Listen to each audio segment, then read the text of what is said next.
was always taught, think global, act local. And these vocals travel the globe daily. And it's crazy, cause lately I've barely been in the place that helped raise me. And my roots are deep in the soil that helped grow me up beautifully. And that's why I stay plugged in, and I always contribute to my community. Plant seeds at home while I cross-pollinate. I know I'll be back home soon. Hopefully you'll be in town to be able to see some of y'all go bloom. It ain't where you from, it's where you at. And I ain't talking about a place on the map. Wherever you are, whoever you are. Cause what you about is why you at where you at. See you can open your world.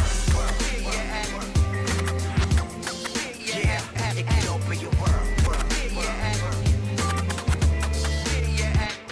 If the grass is greener where you water it, mess around, have a manicured lawn and some gardening. The other side's different once you walk on it. Noticing the weeds and the flaws in it. Understand, time is the cause of it. Cause everything decays over time. In tribute, used to keep it fresh by hitting the road consistently. Now why invest is local, but front me a ticket, G. I'll be back in a week to pound the pavement, that's a guarantee.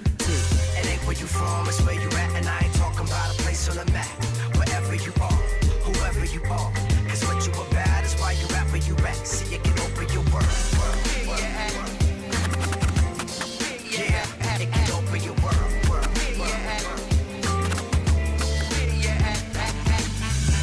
Whether you're born here or brought here, generations deep or follow moms and pops here. Where you at, both question and commission, speaking directly to a common vision. Being where I live needs to mean more than a practical decision. But where I'm living, where I'm growing, where I'm engaging, where I'm connecting, where I'm contributing, where I'm selling, where I'm embracing, where I'm buying, where I'm raising the bar high, the kids well and the city up. Looking back like where them days went when I was just trying to find a reason to stay. It's greener where you water it, and we're all splitting the bill. Like the benefits are real, and we all have a part in. You hear a lot about after 5 and weekends and what we do in Lansing and having things to do. You talk about millennials, we talk about seniors who are moving back to our downtown and back to our urban areas because they don't want to shovel the snow or mow the lawn. This is really what makes a community vibrant.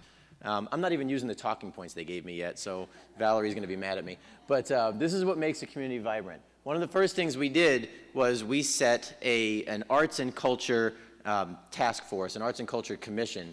And as I look around the room, many of you are on it, so thank you all for serving on it. But this is a huge focus. So as I sit here and see all of the creativity and the talent in this room, this excites me. This is what Lansing is all about. We are committed to the arts and culture. We are committed to putting people in the room and figuring out what do we have, how do we leverage it, what more can we be doing. You know, every time that we announce an art path, every time we announce a new sculpture, a new mural. I'm gonna call out Bob Rose, who's sitting up here in the front. I walked out of the Lansing Center last week, and he's painting the street because we wanted to have these cool parking spots painted for you, for the creative placemaking summit that's here today. You know, we told the Pride community, go paint the crosswalk so we have a rainbow crosswalk when Pride marches down the street. These are things that make Lansing an exciting community. These are things that you've seen a little bit of in 8 months, and you're going to see a lot more of while I'm mayor. So bring your ideas. I had someone email me last week and said, we have all these things we want to do. We want to paint the community. And I said, that's great. You know, we've got etchings on our sidewalks with poetry. And these are all the things that when people come to Lansing from outside, they say, what a cool community. What a fun community. This is somewhere that I want to visit. This is somewhere I want to live. So I'm excited for everything you're all going to talk about. I wish I could stay all day, but I can't because Chelsea schedules me all day. But like half my staff is here. Brian McGrain, our Economic Development Director, is here. Andy Crawford, who's our Neighborhoods Director, is here. I see a lot of our developers that are building things that are helping to make all of this happen. So this is a priority for me.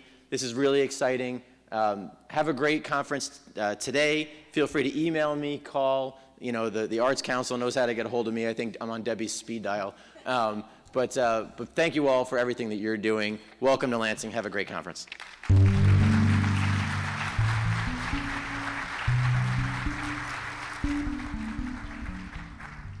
Thank you, Mayor Shore. And now it's my pleasure to introduce Debbie McCula, Executive Director of the Arts Council of Greater Lansing and Vice Chair of the Mayor's newly created Art and Culture Commission.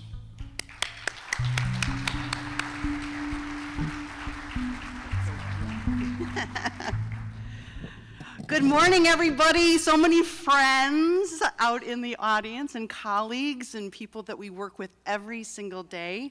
Welcome. I'm very pleased to be here and just want to let you know of the great day that we have planned for you and just glad that you're all joining us. It's really wonderful to see such a large cross-sector of our community here. It's not just about artists. It's not just about the arts and cultural organizations that we represent. It's about making sure that our businesses and our municipal leadership and others know about the great work when artists and these arts leaders are a part of what we're doing in our communities. So I just want another huge round of applause because Mayor Shore and Patty Barnes are a huge part of my world, and I just want to thank them for everything that they do on behalf of the arts in our communities.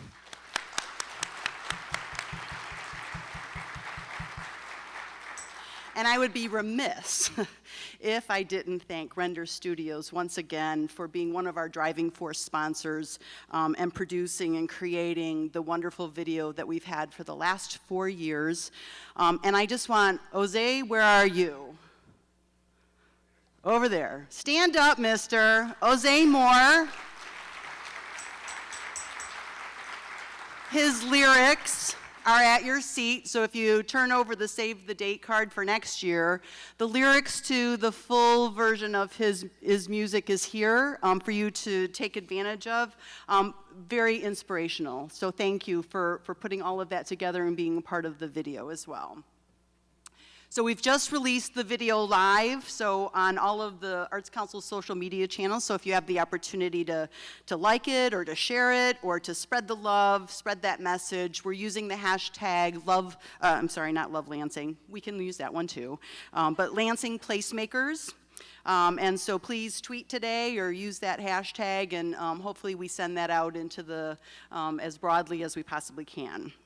So in addition to our driving force sponsor that I mentioned, the Render Studios, you can see the work of some of our other driving force sponsors throughout the Lansing Center and throughout the day. So huge thank you to the Lansing Public Media Center. They are doing all of our video here, and then they are part of the work that's happening in the very back corner on the bust that has also been created by Ivan Eiler. And Megan Martin, and probably Megan's entire family was a part of creating that. The City of Lansing Parking Office, I see Chad Gamble sitting right up front for me, who actually worked with Bob Rose, and we put some, if you haven't gone outside, there are some parking spaces out there that we want you to go out and see. To Spartan Motors for helping us put all of some of the wonderful pieces together. But can we give them all a real nice round of applause too? Thanks. One of the things that the steering committee really wanted us to focus in on this year was all of the things that have happened over the last 3 or 4 years. And we created a very long list, and we ended up printing 20 of probably some of the prime projects that have been happening in placemaking and through the arts, and they are spread throughout the sponsor hallway, and we want you to take a look at those. Next year we'll have another 20, I swear. We keep moving it forward, we keep moving that needle, and we're really excited about all of the things that we've seen happen through creative placemaking, through the leadership of many organizations, but certainly through that lens. So this event is really a direct result of the Arts Council's leadership to promote dynamic and thriving communities through performing, through visual, through literary arts here in Greater Lansing. And about 5 years ago, our strategic plan really called for us to be the ambassador of placemaking, and that we are. So as most of you can imagine, it really does take a full year to put this kind of an event together. And we enlisted over 30 community movers and shakers, I will call them, for advice and for counsel and for knowledge. And we're very deeply indebted to them for the time that they've spent helping us make sure that this event is something that you can all take and gain something from and take back to your own community. So steering committee members, if you're present, would you please stand and be recognized?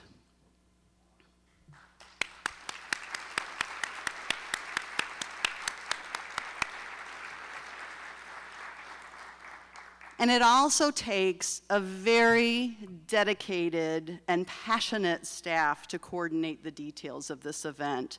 Our Arts Council team is truly inspirational, and it gives me great pleasure to work with them every single day. But I really do want to call out one particular staff member who is standing at the exit door right in the back.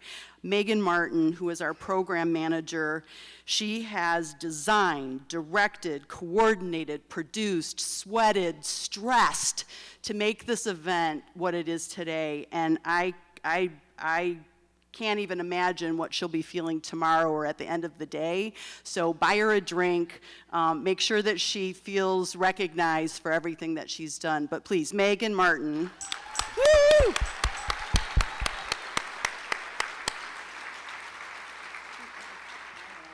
And then the rest of our staff has worked just as hard. But Dawn Gorman, who is our communications and events manager, Taylor Rupp, who is our administrative assistant, and Ryan Logan is going to be sitting here and taking pictures all day, but did all of our graphic design, and we want to thank them as well. So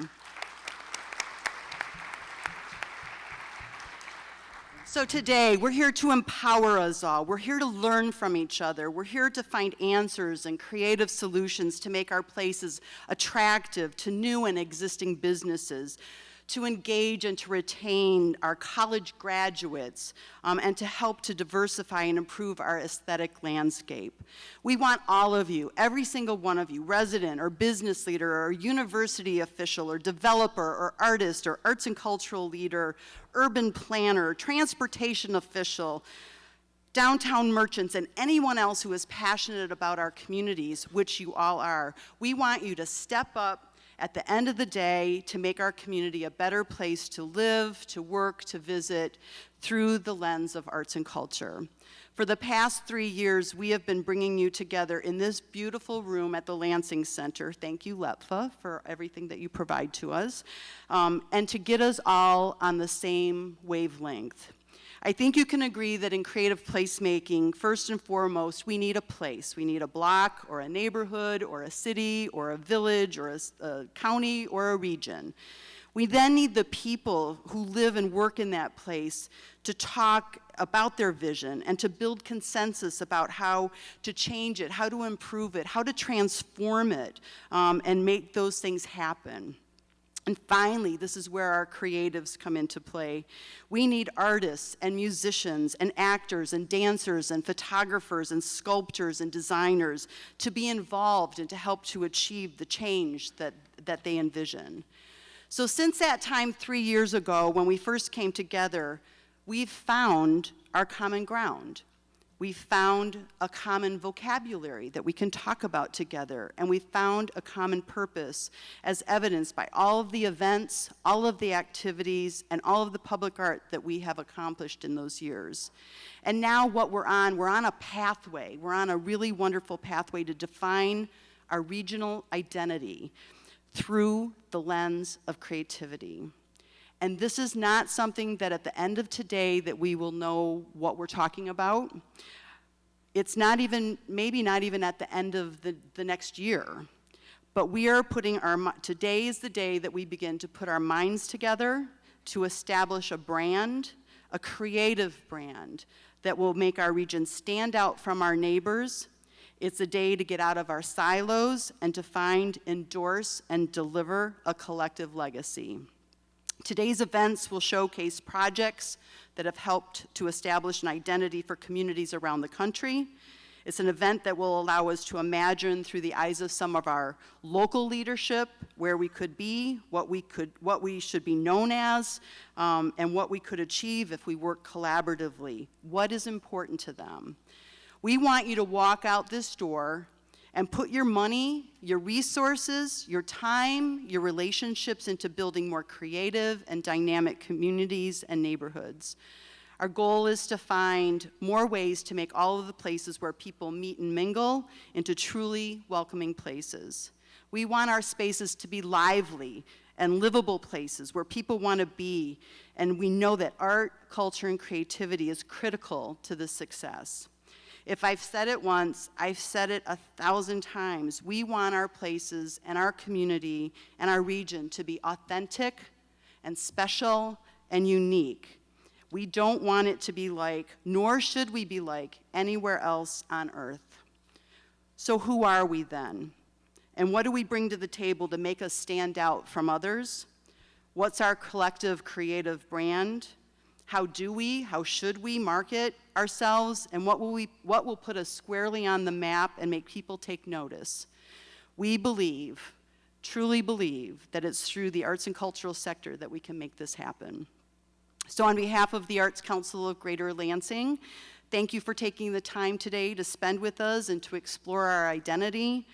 Hear from placemaking experts as we examine our strengths and our weaknesses, our connection points, and our diverse array of characteristics that make us proud to call Greater Lansing home. We are indebted to our sponsors for helping make this event a reality, and most notably, the Michigan Council for Arts and Cultural Affairs, the National Endowment for the Arts, and our visionary title sponsor, the Greater Lansing Regional Prosperity Initiative. It now gives me great pleasure to ask Rachel Elsinga to come up on the stage to introduce our keynote speaker. For the past 4 years, Rachel's been working side by side with us, and she's been an inspiration to all of us as we continue our work in placemaking. Rachel.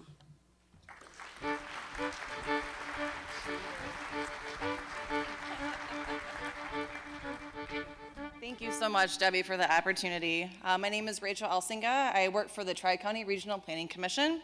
And as a planning commission, we generally work behind the scenes, helping to build foundational strategies in transportation, environmental use, land use, and economic development. But as the fiduciary of the Greater Lansing Regional Prosperity Initiative, it has given our agency an opportunity to engage in new partnerships with the Arts Council of Greater Lansing. These kind of partnerships bring unique opportunities to our region. The Arts Council, under Debbie's leadership and with all of her amazing staff, challenge us to help us to look at ourselves in a different light. They challenge us to help us bring the arts into everything that we do, and we thank them for that. In addition to that, they bring us opportunities today to engage and learn from a diverse network of change makers like our first guest. As presidents of Resonance Consultancy, our keynote speaker has led more than 100 visionary strategy, placemaking, and branding projects for cities and communities throughout the world. Without further ado, ladies and gentlemen, let's give a warm regional welcome to Mr. Chris Fair. So it's my first visit to Lansing, and I've seen a few sites just around here, the block over here. I'm going to try and sneak out later so I can actually walk around and see a bit of the town, but great to see so many people that have come out to talk about one of the subjects I'm most passionate about, which is placemaking. And I'm going to talk to you today a little bit about the work that we've been doing with different communities, countries, cities, towns, business improvement districts, trying to think about place and the future of places, and more importantly, what is it that makes one place prosper more perhaps versus another. And I'll share with you some of the research that we've done specifically around our America's Best Cities rankings and the research we've done and the data we've collected for Lansing and some of the surrounding communities in this part of the country. So briefly, just about our point of view and where we're coming from. Resonance was started 11 years ago. We're based in Vancouver and New York. And the fundamental thing that we do is help people think about the future of places, whether that's a neighborhood, whether it's a city, whether it's a small town, whether it's an island, whether it's a country. And that can involve economic development strategy, it can involve place branding, it can involve place marketing. That we've learned that these are all fundamental tools that help shape the character, the future, and the prosperity of places. Today we're working in more than 20 different cities and destinations, ranging from Edinburgh in Scotland to El Paso in Texas. And large cities, small cities, a variety of places, and there's some common threads there that I'm going to talk to you today of what we've learned from our work in all of these different places. But fundamentally, like you, places are our passion. I remember my first trip going to Europe when I was in my early 20s, and I went to Paris, and I was standing on this bridge. This isn't the exact photo, but it was around sunset, looking at the Eiffel Tower, and I almost was brought to tears by the beauty and the experience of this first time I'd ever gone to Europe and the magic of that place. And like you, I think all of you are passionate about places as well, and that's why you're here today. But places can also inspire us. I grew up in Western Canada in Calgary near the Canadian Rockies, and I spent a lot of time in mountains and parks and lakes, and always found that the natural beauty of the world and the places that we have, and you have many great places here in Michigan as well with stunning natural beauty, that just can be tranquil, but they can also inspire us and help us think about the world in new and different ways. Places also create energy. I went to university in Montreal, and I remember having grown up in a Western Canadian town and moving to Montreal when I was 18 years old, and I was struck by just the different character of that city and all the festivals, the events. I'd never lived in a city that had so much energy, and the vibrancy around that was really striking, and how different that had been from the city that I'd grown up in. One of the things that I've learned, though, is that places fundamentally create connections. If you stop for a moment and think about one of your favorite memories in your life, take 2 seconds, think about one of your favorite memories. I bet one of the first things you thought of was a person, that probably that memory involved another person or people. And I bet you the second thing you think of was the place you were when that memory was made. So as humans, we're fundamentally hardwired to connect with people, but also to connect with places. And the more virtually we've become connected over the last decade, my theory is that through the rise of social media, Facebook, we're now more connected than ever before in the virtual world, is that it's actually created a hunger for us to be more connected in the real world. And placemaking and places are fundamental to helping create these social connections and opportunities. But the main thing I'm going to talk to you about today is beyond the magic of places and the romance of them and the inspiration that comes from places and the connections they can make. Fundamentally, our work is about understanding places and how they create prosperity. The famed urbanist Jane Jacobs once said, for all of her writings and everything about places and streets and neighborhoods, she actually defines that the fundamental purpose of cities is to create wealth. That if a city cannot create and generate wealth, it cannot maintain the standard of living and quality of life for the people that live in that community. So the work I'm going to show you today and talk about was really around this idea that the quality of place is becoming more and more important to our prosperity, because our economies are no longer rooted in manufacturing.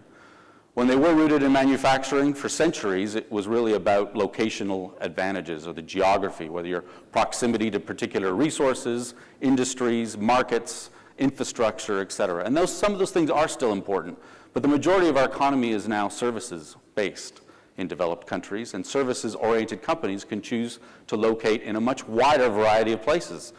So the quality of place has become one of the defining attributes that determines where talent, tourism, and investment goes today. So today I'm going to talk to you about really 5 things. First, give you a little bit of an overview of what is quality of place, how do we define that, and some of the work that others have done around that.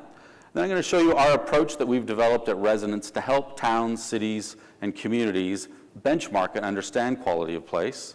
And I'll show you some of the results of our data that we've collected for Lansing and how you compare to other cities in the region. And then we're going to peel that back and look into some of the factors of which of all of these factors are important when it comes to attracting, whether it's investment, talent, or tourism.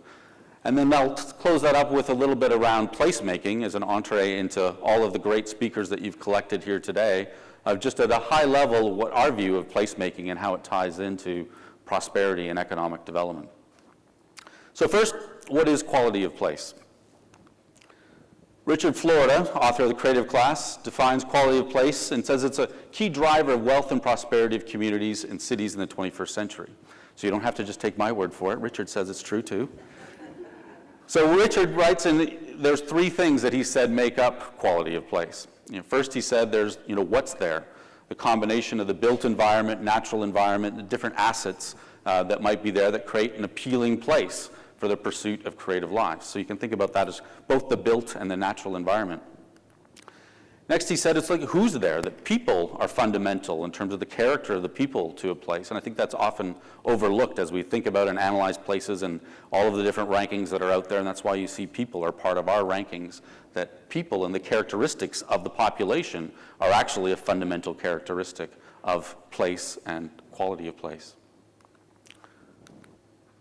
Next, he said about it's the what's going on. So what's there, who's there, what's happening. And, this is really, if you think about the what's there as the hardware of place, I like to define the what's going on as the software. This is the tapestry of different experiences, whether it's restaurants, galleries, culture, and this is where placemaking plays a fundamental role in creating this excitement and the vibrancy of a community and a place. So then I started to think about, so that all sounds great, but how do we actually dig down into understanding what attributes are most important in determining and defining quality of place in our minds? So this year, and we've done this for several years now, we worked with our research partner Ipsos, and we conducted a survey of Americans across the country, and you won't be able to read a lot of these different items in here, but I'll break out the list here in a moment in more detail so that you can read it. But we basically looked at general population and we asked them, what do you consider important in choosing a place to live? And then we also asked them, what do you consider important? What are the factors that go into your consideration in choosing a place to visit? And then we did another survey of business decision makers across the country, and we asked them, what do you consider important in choosing a city to do business? And you can see these are broken into a few different circles, and there's some that actually overlap. So while in the top circle it talks about factors to do business, the things that you would expect, like tax rates, availability of real estate, labor force, infrastructure, all of those logical things that we consider when doing a place, but it actually overlapped with choosing a city for a place to vacation was an exciting city environment. In fact, business decision makers told us that an exciting city environment was just as important as infrastructure, as tax rates, as availability of talent and labor. And then on the right, we had things about livability, which again is what you'd expect, healthcare, schools, et cetera. And some of those factors overlap with doing business as well, such as availability of housing. And in the center of this graphic, there was three things that overlapped that were important in all three areas, and that was crime and safety, cost, and climate, were factors that all three audiences told us was important.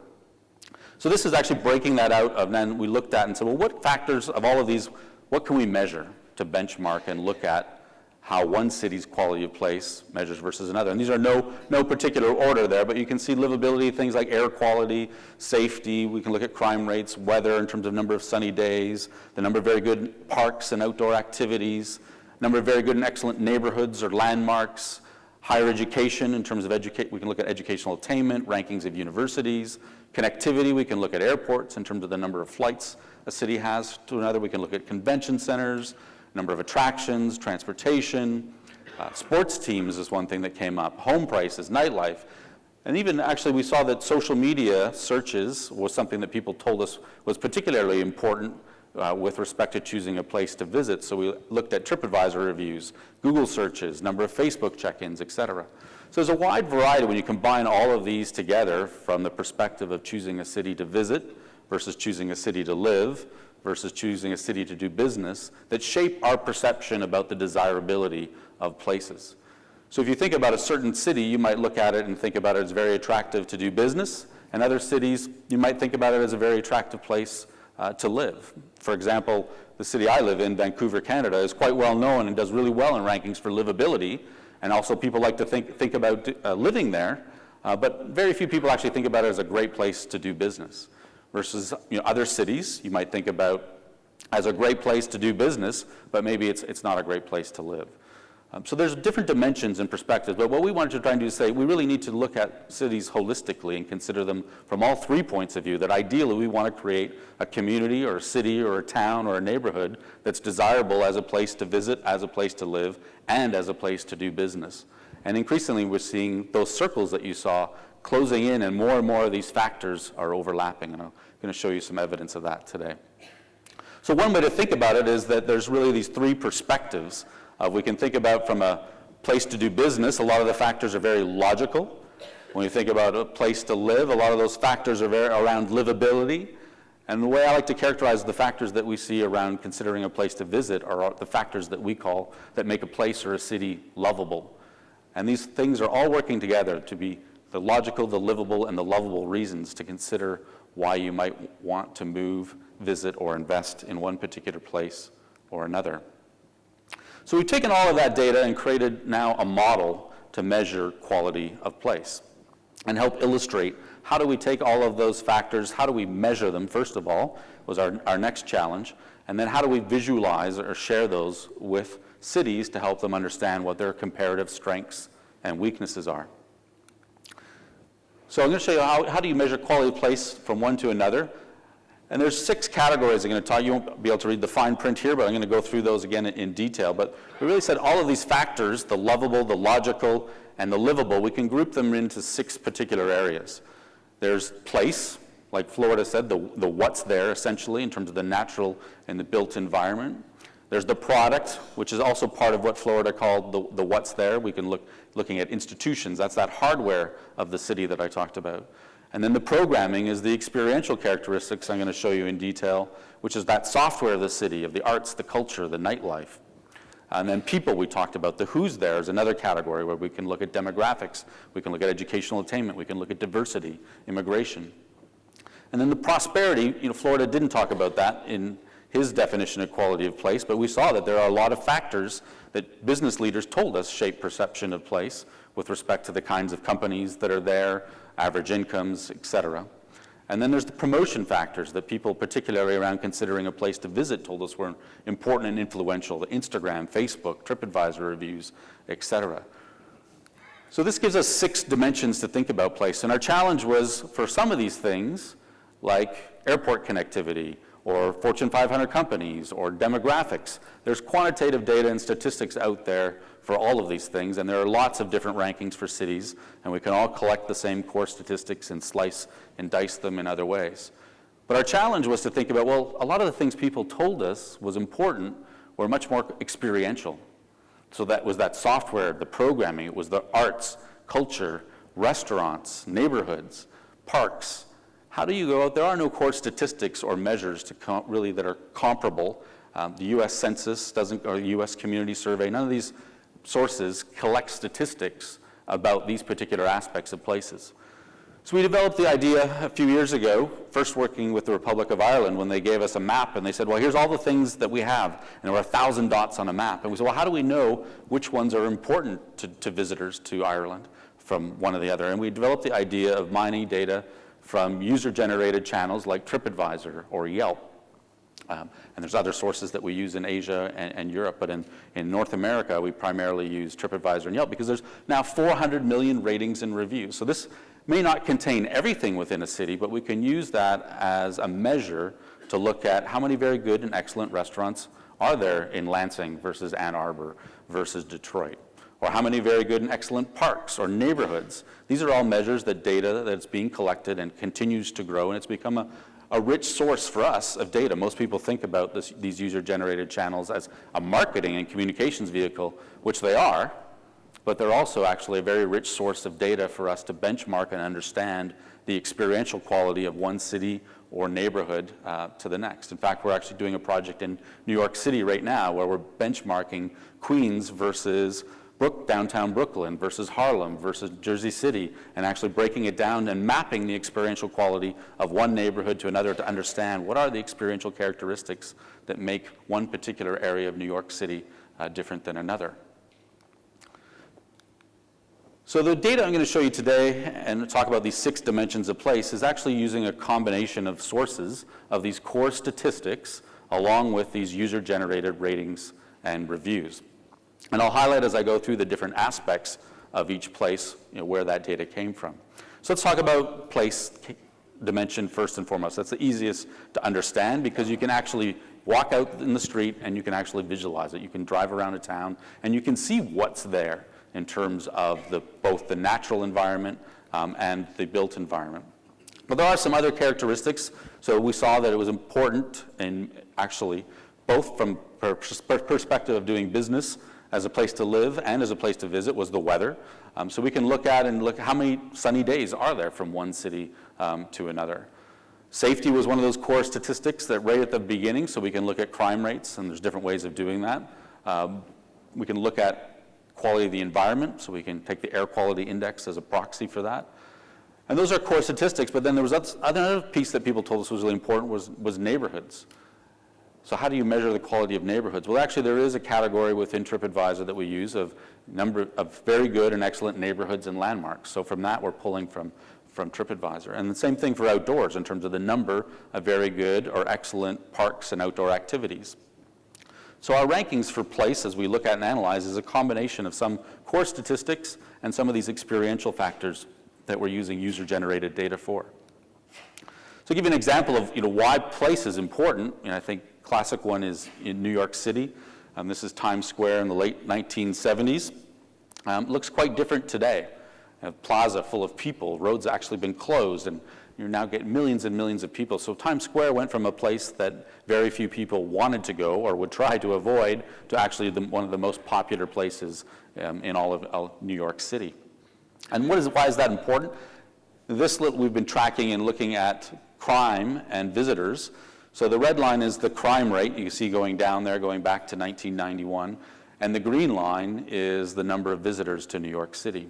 So New York is now rivals back and forth with Orlando, but the most popular destination in the United States, receiving more than 60 million visitors a year. But if you told people back in the 1980s, even the early 1990s, we want to take my family to New York City on vacation, they would have thought you were crazy. And yet now, you saw in this photo here, we see this Plaza Times Square is full of families, children. So the place has been transformed, largely, we believe, wouldn't have happened without the decline of crime in New York City. Of course, correlation is not necessarily causation, but I think it's fair to say that it's not the visitors growing that's causing crime to go down. So here's what we look at, and we compared 15 cities in your region, in Ohio, Michigan, Illinois, where you rank. And actually, Lansing does very well in this particular category for place. Although the differences from one city to another in these rankings is not very high. Most of these cities do fairly well when it comes to place. But this is probably one of your greatest strengths, just based on the data. Again, I haven't had the chance to walk around or visit your city, but we can see just looking at these particular measures that Lansing is top of the class amongst these particular cities. And of course, if you put a different comp set together, you might get different results. But we were looking at cities that were either capital cities in Ohio, Illinois, and Michigan, or that were of similar size. So the next dimension and the way to think about place is that product, or the hardware of the city, if you will. So we want to consider and measure quality of place for a city. We look at key institutions, airports, infrastructure. So we can look at, actually, from TripAdvisor, the number of very good or excellent museums. We can take your university rankings. We can look at sizes of convention center facilities like this. We can look at airports in terms of their connectivity and the number of direct flights.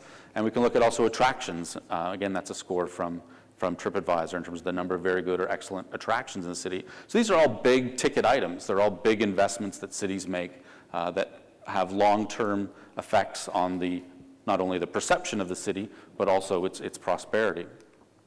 One of the best examples that I've seen in the world that's much discussed in the arts and culture world is the Guggenheim Museum in Bilbao in Spain. And Bilbao is probably a city that most people had never heard of before this museum opened. And it opened in late here in 1998, 1999, just at the turn of the century. And this just tracks what the visits to Bilbao were going back to 1980. And then you can see how visits have gone up, and they've sustained this chart. We can continue this out now to 2015. But a major change and a shift tied directly to that investment in the Guggenheim Bilbao Museum.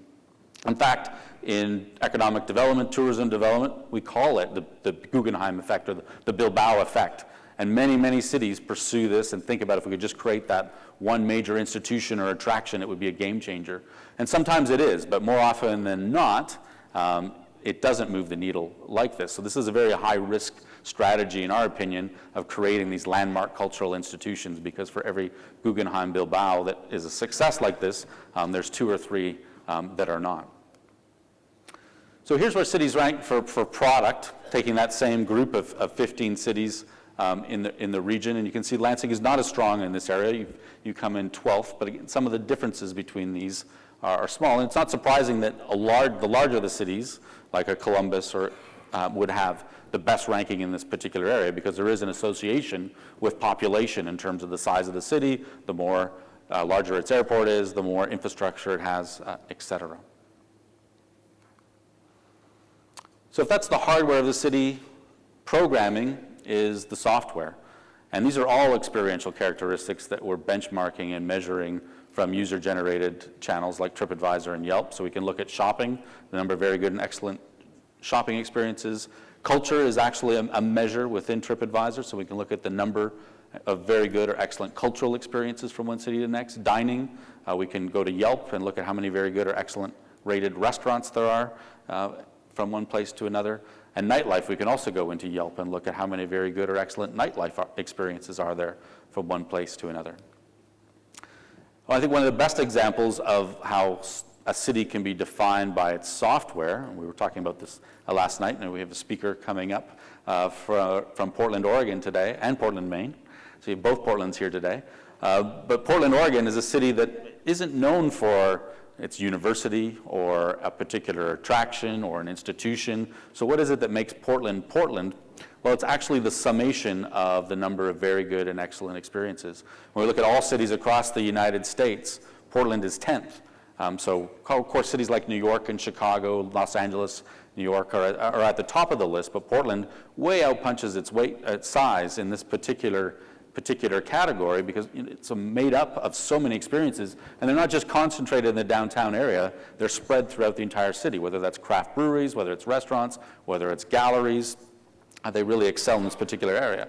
And it's had a dramatic effect. When we look at and monitor the growth of population of people aged 25 to 34, which we would consider as a proxy for measuring the growth of talent in a particular city, you can actually see here that Portland has been growing over the last decade, continued to grow at a rate of 2%. So the city keeps getting younger, that people aged 25 to 34 are making up a larger and larger share of the population in Portland. We think that's primarily because of the experiential quality of the city, that talent today, millennials in this group 25 to 34 years old, are particularly attracted to the software of a city. They're looking for that experiential quality. And then you see cities like New York and Los Angeles that are just barely maintaining their share of 25 to 34-year-olds. So in fact, these cities are getting older, not younger. So when we look at programming amongst this comp set that we created here for this region of the country, you can see that Lansing's sort of in the middle here, around 9th. And interesting to then peel back and look at, well, amongst those categories that we rank, sometimes cities are doing really well in one particular factor. So I'm just giving you the aggregate of the rankings here. But for example, we did some work with Cincinnati, and we went through and looked at the programming. And Cincinnati didn't necessarily do stellar in the overall ranking for programming, but they were best in class in one particular area, and that was actually the dining category. That outside of Chicago, Cincinnati had more very good and excellent restaurant and dining experiences than any other city in the Midwest. And we shared that data with them. So yeah, we had this anecdotal sense that we'd heard lots of stories, we've seen new restaurants opening, but nobody had ever actually quantified that for them and benchmarked it to show them that this is actually one of the key characteristics that Cincinnati has a comparative advantage in. It's not programming overall, but it's around food and beverage. And that was then led to a strategy of investing more into their food and wine festival and actually starting to market that, of realizing that we've never actually promoted that as a key characteristic or an advantage of why you should come to Cincinnati. So using this data, we were able to uncover that as one particular advantage. So while you're looking at these overall category rankings, bear in mind that there are potential individual factors within each of these buckets where you might have a comparative strength or a comparative weakness that is worth analyzing. So as we talked about, people are also a key characteristic that shape place. And often we do a lot of place branding projects, and people really often approach the branding of a city or a neighborhood much in the same way as they would the branding of a consumer product.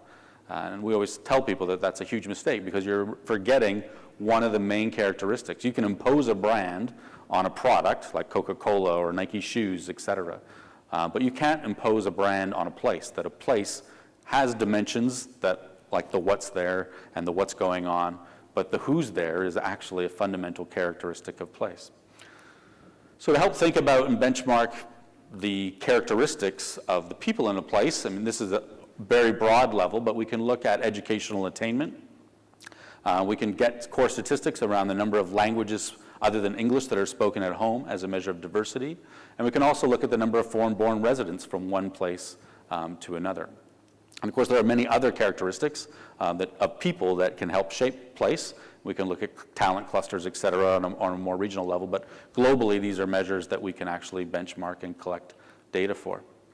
I'll give you an example of, these are the top cities, based on those three measures, these are the top cities for people in the world when you look at diversity and educational attainment. So San Jose, Silicon Valley, not surprising that that would be number one. Actually, a lot of Canadian cities do very well in this regard. Vancouver, where I live, is around 50% Asian. We're the most Asian city in the world outside of Asia, and also have very high educational attainment. And what that's led to is, for all the talk about the Amazon HQ2 process, beneath the surface, this is a project that we've been working on, the revitalization of this historic post office facility that's now being transformed into a knowledge center for Amazon with 4,000 employees. So why does Amazon want to have 4,000 employees that are just 2.5 hours from their corporate headquarters in Seattle? It really ties to the advantage that Vancouver offers from a people perspective, both in terms of policy for immigration and being able to bring talent in from around the world, and the fact that Vancouver is a welcoming and attractive place for these immigrants from around the world, not to mention the local talent base in terms of the educational attainment. So this is a reason why it makes really no sense for Amazon to have another office with that many people so close to its headquarters, other than the fact that Vancouver offers some particular advantages. So when we look at this particular region, Ann Arbor actually ranks the best in terms of the people category. Again, Lansing is roughly in the middle here. And again, so the differences between 5th and 9th here can be very slight. So as you look back and peel the data, and you can start to understand what some of the advantages or disadvantages are, or how far apart these cities are. The next category is around prosperity, and that reflects thinking about corporate headquarters in terms of Fortune 500 companies. We can look at the employment rate, and we can look at the standard of living. So prosperity, certainly if you think about New York, you probably think about it as primarily as a place to do business. So that's one of its competitive strengths in terms of the number of companies that are there, the amount of wages that people get paid, employment opportunities, et cetera. And one of the good examples of how prosperity can shape the identity of place is Greenville, South Carolina. I lived here in Greenville in the late 1990s, and it was amazing to watch the transformation of Greenville over that period of time. And a lot of that transformation, and when I first arrived here, this was all abandoned area. It had a former textile mill site, and you look at it today, that's an Embassy Suites Hotel on the left. On the right is the Peace Center for the Performing Arts, an amazing riverfront promenade, offices, condominiums, et cetera. And this is just one little part of Greenville, South Carolina. But the fundamental thing that helped bring that transformation about was the revitalization of its downtown. That they really had visionary leadership in the 1980s. Main Street had been boarded up. I mean, this used to be the textile capital of the world. It had built its identity around one particular industry, and then that industry went away. And it took some time, but through some civic initiatives and leadership of the mayor, they said, we're actually going to remove one of the lanes in our street. We're going to plant trees. We're going to revitalize the main street of downtown. And it took some time. But through the 90s, as that started to bring people back to downtown, and it also made Greenville more attractive for investment. And in fact, Greenville County and Spartanburg County, that particular area of the United States, has had some of the highest rates of foreign direct investment per capita of any county in the country over the last 20 years. And we think a lot of that ties back to those initial investments that were made into quality of place that attracted companies like BMW, who now have their largest manufacturing facility in the world is in South Carolina, not in Germany. In fact, every X-Class vehicle that you see on the streets of America or even in Germany is now made in this facility in South Carolina. So here, when we look at the prosperity rankings, again, so now it's not surprising that a city like Columbus would be at the top of the list. Lansing 11th here in this list. So this, again, is another area that we can look at and say, well, is this a comparative advantage for your city or community? And the last area we look at is promotion. And I'm going to show you some stories at the end that I think are pretty compelling around how promotion and your buzz, if you will, in digital media affects perception of your city. So this is where we saw that social media ratings and reviews actually particularly for millennials, are more influential in choosing a place now than print traditional media. That doesn't really surprise me, but they also told us that social media ratings and reviews in channels like TripAdvisor were more important than recommendations from their own friends and family. So they actually trust the ratings and reviews of strangers more than the people that they know. So we can look at TripAdvisor reviews as one of the sources for that. We can look at your online presence in terms of when we Google your city, how many results do we get? And there's no differentiation there, whether those are good news stories or bad news stories, good reviews, bad reviews, but simply how much information is there about your city? How many references are there online? We can look at Google Trends. Is the searching for your city going up? Is it going down? Is it flat relative to your comparative cities? And we can look at social media channels like Facebook. How many people have checked in at all the establishments within your city? How many people have taken the initiative to check into a place within your city? And we can look at Instagram in terms of how many images are there on Instagram that are referencing with a hashtag that references your particular city. One of my favorite examples, and I haven't been to Marfa yet. Marfa is a town in Texas on the border with Mexico. It's about 2 hours from El Paso. So really, they would even tell you it's the middle of nowhere. But there was a famous artist there from New York City. Donald Judd moved there in the late 70s, and this was one of his first installations. He did this in the 1980s, going out into a field and creating the sculptural exhibit. And since that time, Marfa has become known for contemporary art, and a number of artists have made different installations. One of my favorite is this fake Prada store that sits outside of Marfa. So these artists designed the store, and it is not a real store, but it has real shoes in it. And they change out the clay. It was designed to be temporary, but it's become such a landmark, and it draws people from all over North America and even internationally that come to take photos and stop along the highway of this Prada store in the middle of nowhere. So there are many other examples of how Marfa, this little town that is on the road to nowhere, has actually made itself a destination just based on art and the buzz that creates. And social media has actually fueled the growth. A lot of these things I just showed you, the two examples, were created before Instagram or Facebook even existed.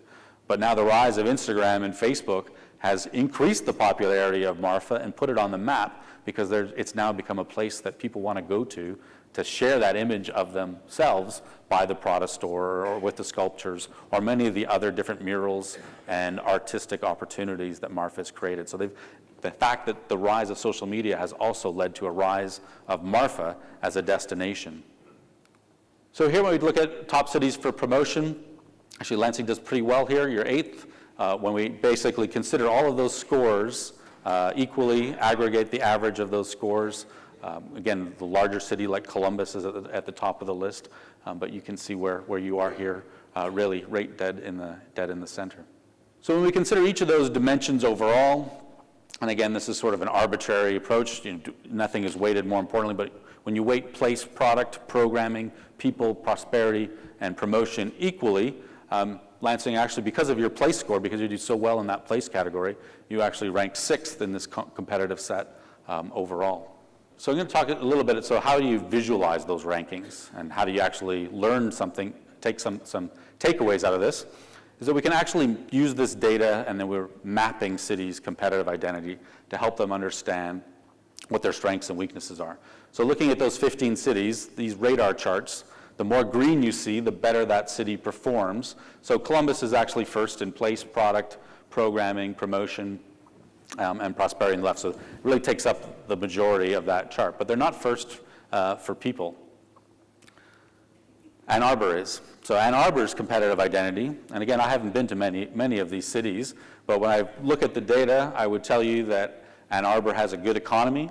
It has a good quality of the physical place. and it is one of the best performers in terms of educational attainment and diversity. Not as strong in terms of programming or product, but it does fairly well on the promotion side as well. So as you visualize this, you start to realize that every city's identity is quite unique or somewhat different. And that's really the whole point of this exercise, of trying to peel back and understand, if we're going to talk about the branding or positioning of Lansing, how might it be different from one city to another? Here's Grand Rapids. Also does very well in terms of place, fairly well rounded, but that would be its key comparative advantage. But you're going to start to see that a lot of these cities do really well for place, so that may or may not be something that you would build a brand positioning around. Here's Toledo. Toledo is quite low on the people side of the scale. Fort Wayne, better on people, also good on place. And here's Lansing. So again, you can see that score really strong on place and a little low on the programming side. So if we had to look at it and said, okay, well, what is the one area that if we determine that that's important to the audiences that you're seeking to influence, that would be a comparative disadvantage here, which is why I think the conference and what you're doing here around placemaking is so important, because placemaking is a form of programming that enhances the experiential quality of the city. And unfortunately, placemaking we don't necessarily pick up as a data point in terms of art, et cetera, but it is something that is important, and I'll talk about that in a moment. Here's Lafayette. So they're a little bit better on the prosperity scale, but similar profile to yourselves. Dayton, much lower on the prosperity side. Akron, Springfield, similar profile to yourselves. Peoria, South Bend, Kalamazoo. Oh, sorry. This one is interesting, Elkhart. Apparently there's not much to do in Elkhart. And nobody talks about them either. But they have good people and place. Oh, sorry, and here's Flint. And again, so Flint has low educational attainment and diversity relative to this other comp set, so you can see it does quite poorly in the people category, and then prosperity programming as well. So I tried to think about it, describe, like cities are almost like snowflakes, that everyone is, or a fingerprint, everyone is slightly different. And the goal and the role of this process and methodology that we've developed is to try and peel back to, let's talk about what you want to be and how you aspire to be perceived, but then let's also look at the data and understand what's authentic to your community in terms of comparative advantages or weaknesses. So now I want to talk about some of the research that we've done to understand, well, shows us how you perform in all of these different categories, but which of these particular factors are most important with the objectives that you're trying to achieve, which going back to that quote about Jane Jacobs and saying that cities are fundamentally, the purpose of them is to create wealth and prosperity. We wanted to try and understand, well, what are these factors that people tell us shapes their perception of place is actually correlated with the performance of places from an economic perspective. So we first started to look at it and said, let's take all of our data points and analyze, well, which of these factors are most highly correlated with attracting visitors. And there are, of course, domestic visitors, but one of the most stable data sets that we can use is foreign visitors. So we look at and benchmark how many foreign visitors are there for the largest 50 cities we've looked at in the United States, and how do they perform for each of these particular factors that we've measured, that we've collected data on almost 30 different factors.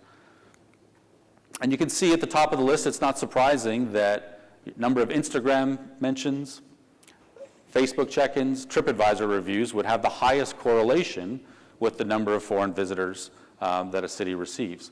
So a perfect linear correlation would be 1, anything over 0.7 would be considered high, 0.5 to 7 would be moderate. So all of these have a high correlation with attracting foreign visitors. So those things in the Google Trends, the more people are searching for your city, the more visitors, none of those things surprised us. What did surprise us was the strength and importance and the correlation with the number of very good and excellent neighborhoods or landmarks. So I get the landmarks piece, so think about attractions like Statue of Liberty or the Eiffel Tower, those kind of iconic landmarks, but then also neighborhoods is part of that category within TripAdvisor. So, oftentimes cities come to us and say, oh, if we just had an iconic attraction, We were working with Bellevue, which is a sister city to Seattle, and that was actually part of their mandate. They wanted to create an icon for Bellevue that would put them on the map. We said, well, actually, you don't want to create an icon. What you want to create is a better quality of place, because you can do this through other ways, through smaller experiences, versus trying to think about that one thing that puts you on the map. So the number of very good and excellent neighborhoods and landmarks is important to attracting visitors.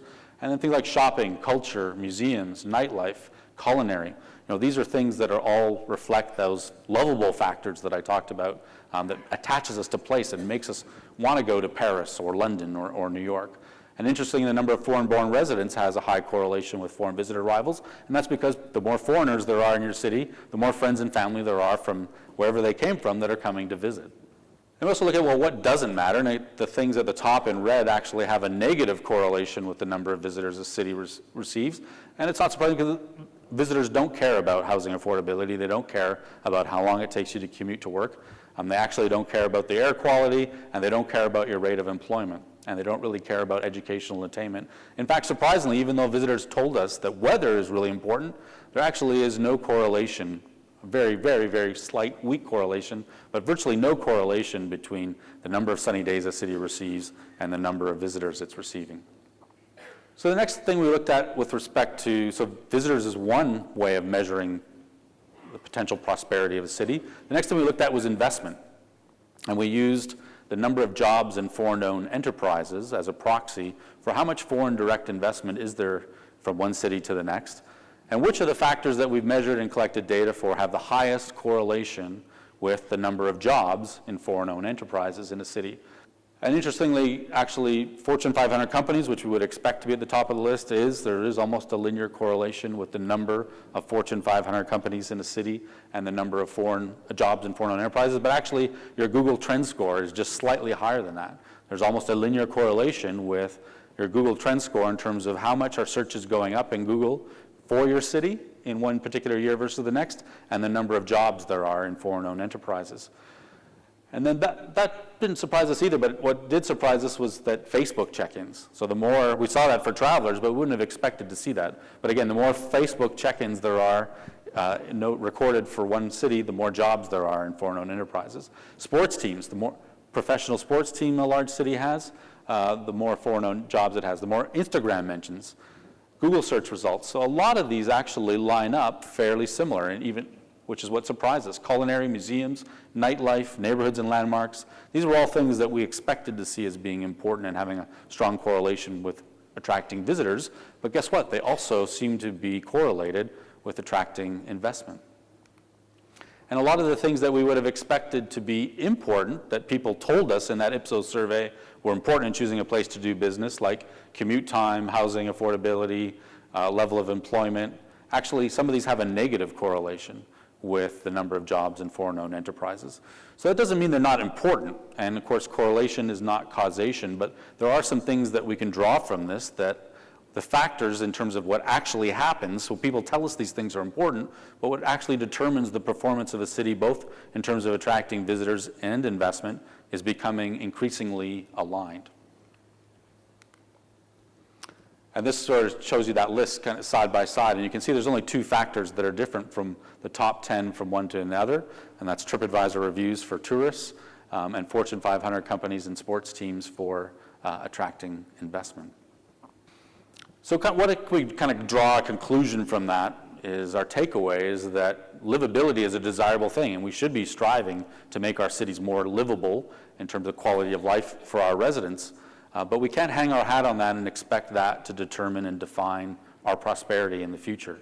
That it's actually much more around the vibrancy or the lovability of a city that is determining where talent, tourism, and investment is going in the world today. Which is why placemaking and what you're doing here today is so important, because placemaking is about making our cities more vibrant and more lovable.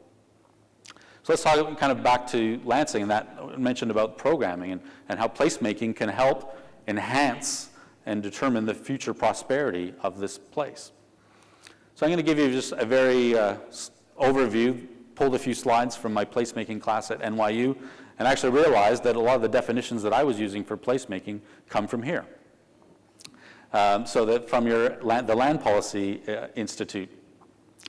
So Professor Wyckoff defined there's 4 types of placemaking. He said there's standard placemaking is about creating quality of places that enhance quality of life, essentially places where people want to live, work, play, learn. One of the good examples of a project that we've been working on for a decade now is in Calgary in Canada with the revitalization of the eastern part of the downtown, which was essentially 50 acres that had become abandoned. It was actually where the city began, but over time it had become home to drugs, prostitution, homelessness. And there are still homeless shelters that are there, but everybody else had left. So this 50-acre site, we were working on revitalizing public opinion, and it really started with how do we get people to come to a neighborhood that has completely been abandoned. And it started with the revitalization of this waterfront and this river walk.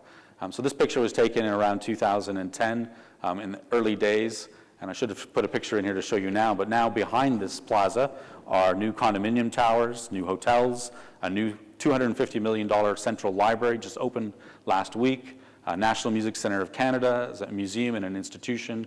That brick building in the background is now a restaurant with a rooftop terrace. But it all began with this placemaking initiative around trying to create and define a neighborhood that would be attractive to the next generation of talent that companies in the background in all of those towers were seeking to attract. So that's an example of standard placemaking. Strategic placemaking, Mark defines as standard placemaking designed to achieve a particular goal, and whether that's attracting talent, investment to a particular area or neighborhood. And I think one of the best examples that I use for strategic placemaking is right here in Michigan, which is Campus Martis in downtown Detroit. And I had the opportunity during the Urban Land Institute conference that was there in the spring to tour this with Bob Gregory, their downtown Detroit's chief public officer. And I think they're a great leading example of how to manage and develop public spaces. So the investments that have been made in this park, and I imagine many of you have visited it, have attracted more than $2 billion of development has happened around that. Lease rates for the buildings that are around this campus and this park are higher than elsewhere in downtown Detroit. So is occupancy, so is in terms of replacement of tenants, and there's now more than $2 billion of development happening in and around this. And I think it really leads back to starting with the renovation and the redesign of this particular public space. So this is an example of placemaking on a large scale, but placemaking designed to achieve a particular strategic objective. Then there's tactical placemaking, sorry, skipping around here. So Mark defines tactical placemaking as the process of creating quality places that use a deliberate or a phased approach. So these can be temporary interventions where we look at a public space or an underutilized space and look at how do we maybe activate that or change that space on a temporary basis that could lead to a permanent transformation or change. And one of the best examples of that is in New York, and we looked at photos of Times Square earlier, but this whole transformation of Times Square and the closing of the streets actually started 2 decades ago with a simple event on a Sunday of closing Broadway and bringing out 1,000 lawn chairs. And that temporary activation is a perfect example of tactical placemaking, that let's look at how we might use a public space in a different way. And because it's temporary, it doesn't take as much time or investment to test these different ideas.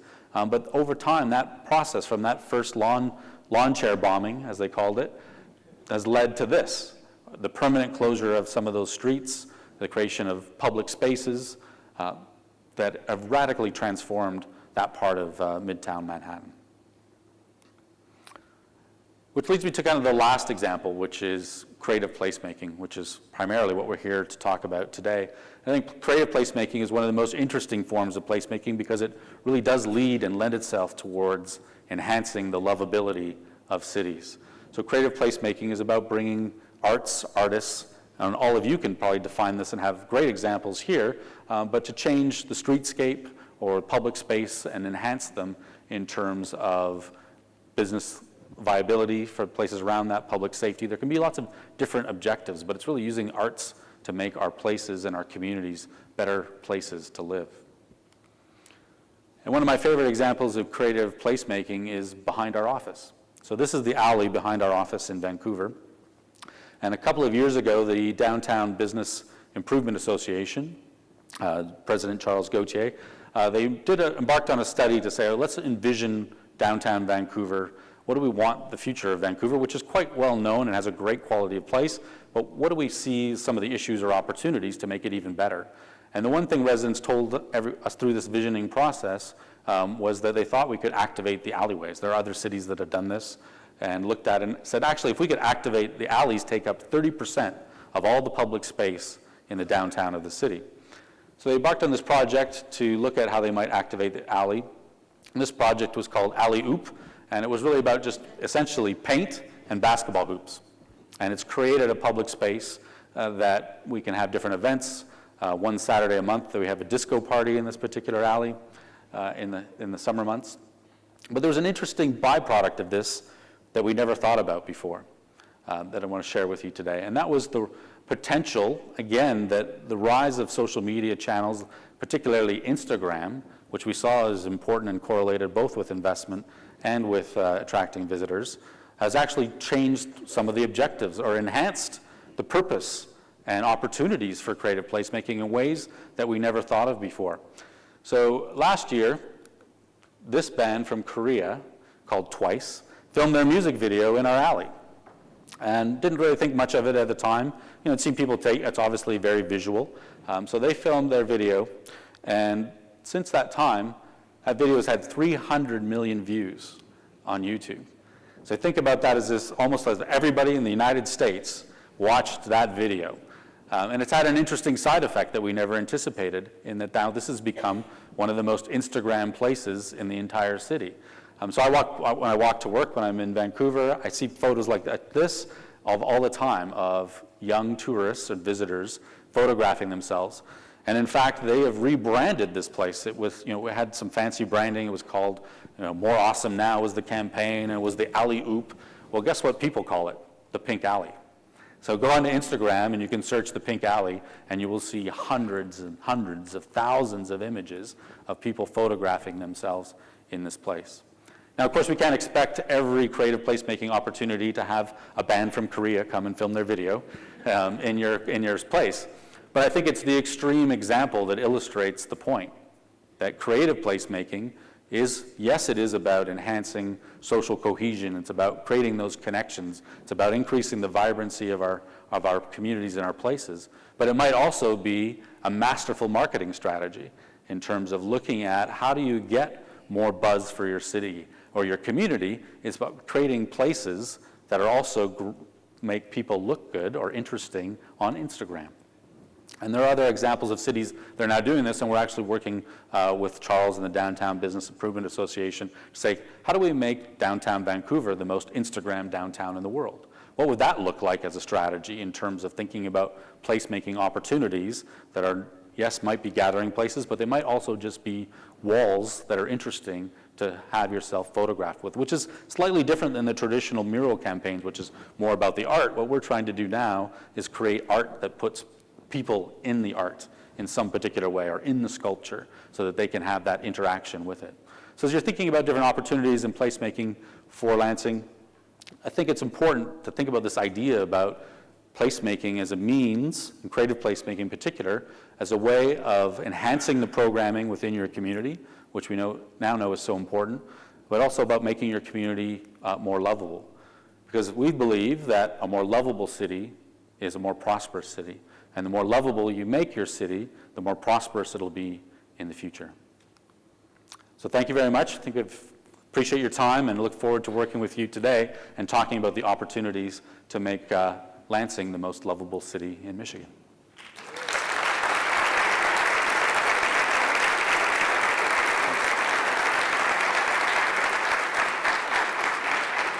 Each of you, that's already up, each of you has a treasure inside. I'm mic'd here. Each of you has a treasure inside, something so precious that's been there like a river running clean through you that many of us never get a chance to take a drink of. And when we do, it's exhilarating in a kind of excruciatingly sexy way. It's called creativity. And it's so precious and so essential to who we are as human beings that it's a part, perhaps the heart of who we are. And personally, I think it belongs up in the periodic table, right by oxygen, hydrogen. I first came to what I call creative placemaking with people at the center. I take a different approach. I'm a great example of someone who had an idea that no one wants to do. That's the one thing people show, they don't want to do whatever it is my idea is. And then in the end, more often than not, we do something or some version, and it changes our lives. With creative placemaking with people at the center, the focus is on what seems essential as even in these times, especially in these times, which is relationships and with each other. This photo is from a project 1993 to 1996 called City Water Tunnel Number 3. And I thought of it the instant I heard two New York Tel guys talking about the third city water tunnel, as deep in the ground as the Chrysler building, as high, 83 stories down, 830 feet down in the ground. So no, not the subway. Way, way below the subway. Blasting through rock that's 250 million years old. When I first heard about it, 25 people building it had already died. And it's a 60-year-long public works project, at the time the largest in the Western Hemisphere. And it was already happening. So right away, I thought about New York City, where I was living's education system, and thought, now that's a way you might fix it. Come up with a 20, 30-year plan. This was a 60-year plan that the city of New York had already put in. I heard about it 23 years in.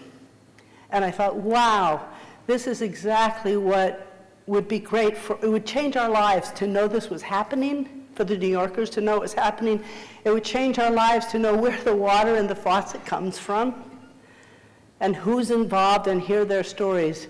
So I got to interview everyone, the mayor of New York, the Sandhogs for 3 years, the waitresses who worked at the diners, the hog house man, the safety engineers, the bankers, the insurance salesman, and wrote a one-woman show with me playing 16 characters, and it went all over the United States, all over Europe. People were hungry to find out about an infrastructure project. My favorite award I got was from the San Francisco Bay Guardian, the most compelling dramatic work from the least promising subject. I noticed over time that when you do creative placemaking, the language, English language doesn't support what I do yet. We call it creative engagement, art making. Nothing quite says this thing that I think someday we will have words that we'll kind of agree on. But there's 5 things I've noticed are reliable outcomes of acting in a creative way, of making art, of making a song, where you're actually doing something. It's one thing to listen, to observe, to participate that way. I'm talking about actually going inside yourself and doing something like that. And we're using creativity all the time, obviously, in your jobs and everywhere else, but this is particular when it's like the kind of way it was presented to us. It taps into a precious and practical, flexible thinking that often lies fallow. It increases our ability to hold contradictions. It awakens our sense of possibilities. It shatters isolation and strengthens a sense of connection with each other.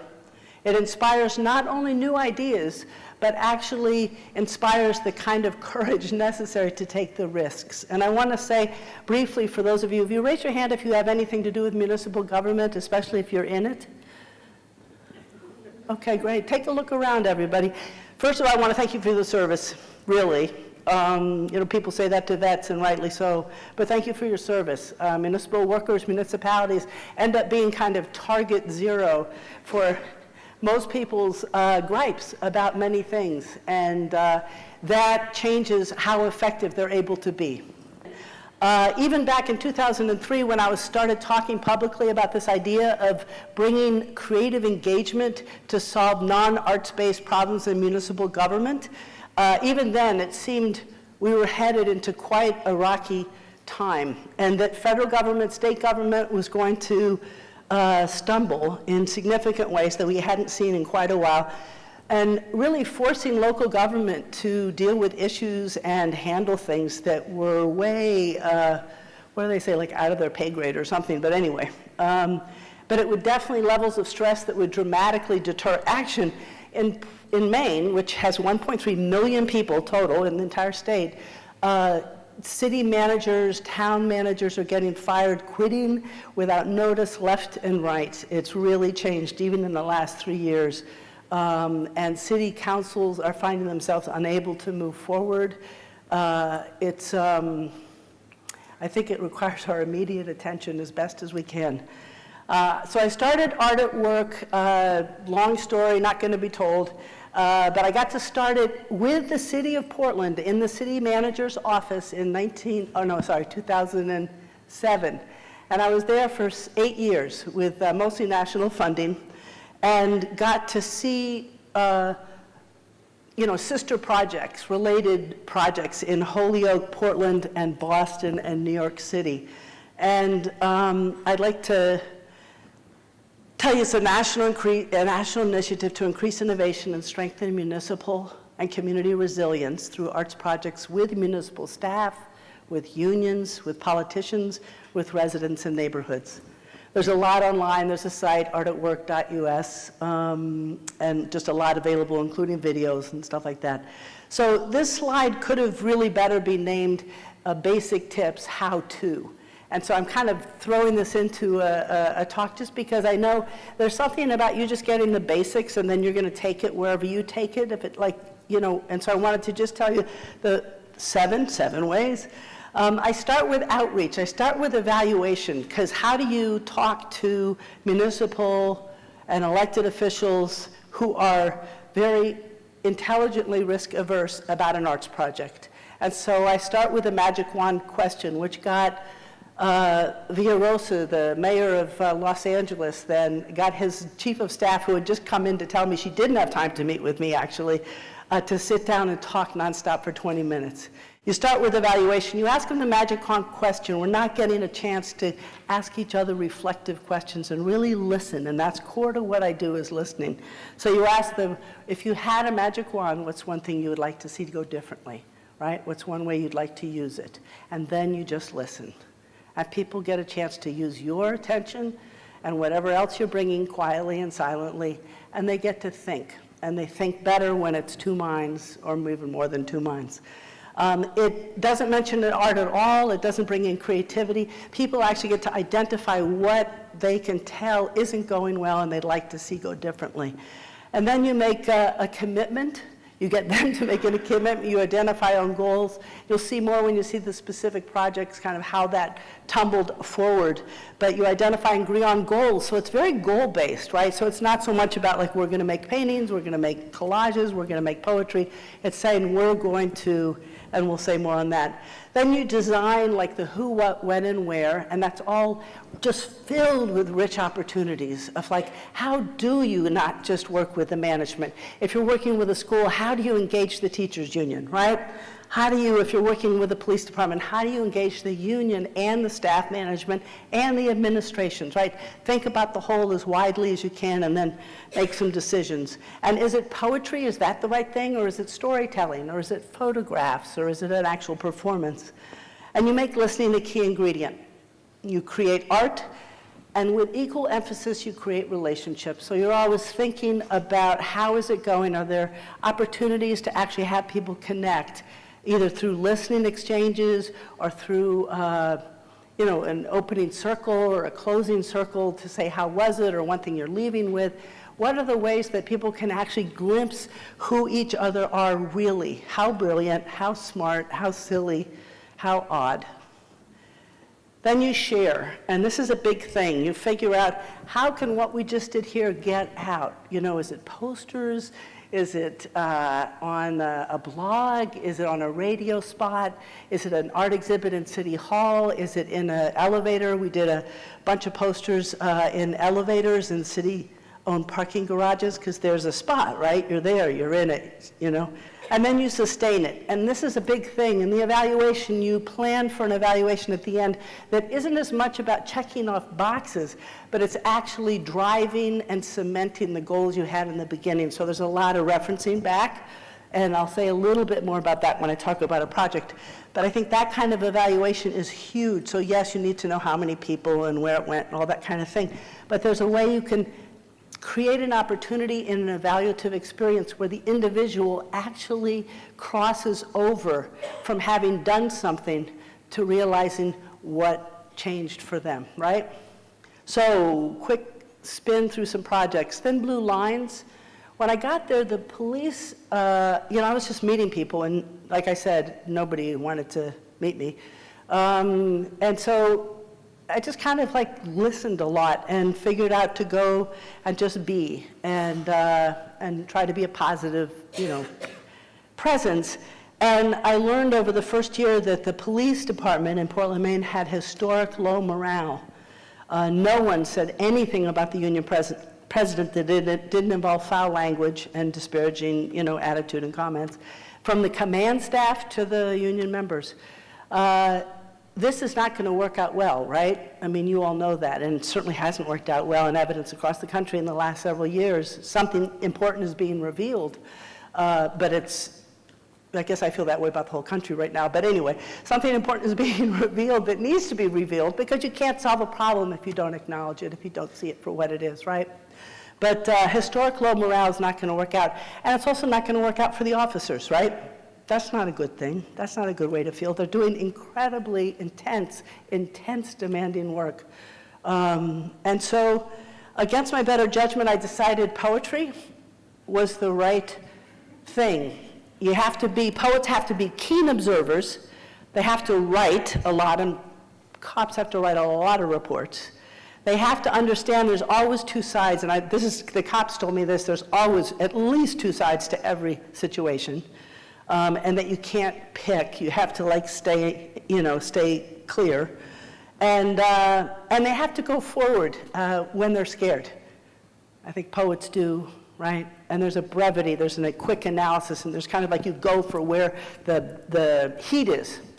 And so most of the cops were afraid that somehow writing poetry might turn them gay, and that was understandable. I'm a lesbian, it was understandable, and maybe that added to their fear, but I think that's just in the culture in general. And some already were gay, so that was okay, but they weren't saying they were afraid to become gay. But we sorted that out, and I can't give the whole talk, but I chose poets very carefully. The cops have a partner system, so I partnered them with poets. The poets were already published, so that we had professional poets. I was hoping that the inspiration of this work would, seep into their work as they went on.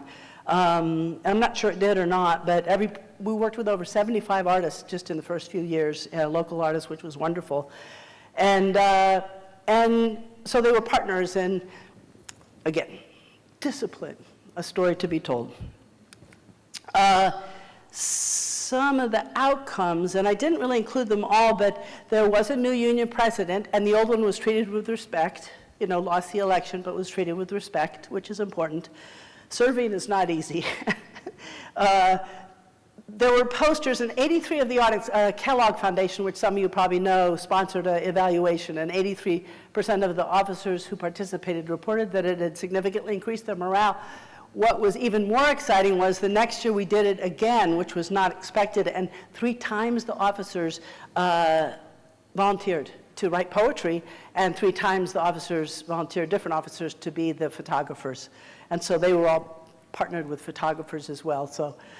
Evaluate-worthy impacts, the officers. What you're looking at is a card that one of the officers, without telling me anything, one of the officers then on their own organized a First Friday exhibit of police archival photographs at the station, and none of us had ever even been to the police station. I mean, I have very negative, history with the police before this. Yeah, you can meet me at lunch. So we were all taking risks. We were all challenging ourselves. But she organized this exhibit and knock on my door, who wants to see a police cruiser outside. And she gives me a stack of cards, and she's organized this exhibit of all these photographs, and 250 people from Portland, Maine showed up to see the exhibit at the police headquarters. So in my mind, brilliant, right? Public Works project was called that, Public Works. The public service employees in Portland were having a skyrocketing a number of lawsuits about racism in the department. And when I got there, and I was in the corporation council and was asking them how it was going, and they go, oh, we won every one. And I was like, I was new to city government, and I was like, wow, how do you define winning a lawsuit on racism? That's like, you know, yes, okay. How much did it cost to win, right? And so this is obviously, you want to address the problem where it really is, and as I like to say, an employee barbecue is unlikely to fix this problem. Anyway, they agreed to have storytelling workshops, but I thought about public works workers. These are people who are using their hands, right? And then some of you must remember being in elementary school and cutting a potato in half and making like a stamp out of it, a potato stamp. And so I thought they probably remember that too. So we ended up getting, not potatoes, something better than potatoes, or more lasting. And they ended up working with an artist, amazing man, local guy, and storytelling their actual heritage, so not their whiteness. There are very few people of color in Maine. You know, that's changing, thank goodness. But still, in that department, very, very few. So the issue was, are you white or are you Greek and Irish and Franco and Italian and Russian and Native? And it turns out, yes, they were English and Welsh. And so they did stories about their actual heritages to kind of weaken, you know, and really regain a clarity about their actual heritage. So to be proud of that, that's something you should be proud of. That's a lovely thing, right? And then they made these stamps, and then they made they used them like a dictionary, right? And so they took each other's and they made like stories of their life prints, and now they hang on the landfill office, in the garage, in the mechanic shop, in the budget office, and downtown. So they have these, so they get to see, and the public gets to see these images about who they are. In 2010, the police shot a fatal shooting.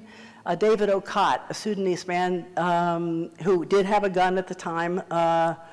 And in response, the African-born community, which there's over 90 languages now spoken in our public school system in Portland, native languages. And so we are really shifting things in a wonderful way, not an unchallenging way, but a wonderful way. And they were 15 clashes of rocks and bottle throwing, and no response yet. Right? No, like it had just been the name calling, murder, assassination, killer. And Chief Craig, Portland chief at the time, called me and asked if I would do a performance with the cops for the high school students. Long story short, I said to myself, oh my God, this is kind of what I've been waiting for. This is the kind of thing I'm working for, where it's actually integrated and it's being thought of as an actual practical solution to something that has nothing to do with the arts. What I needed to say out loud was, you know, Art at Work actually isn't a PR agent for the cops. So every police department has teddy bears. Of course they have teddy bears. It's a bunch of humans working together.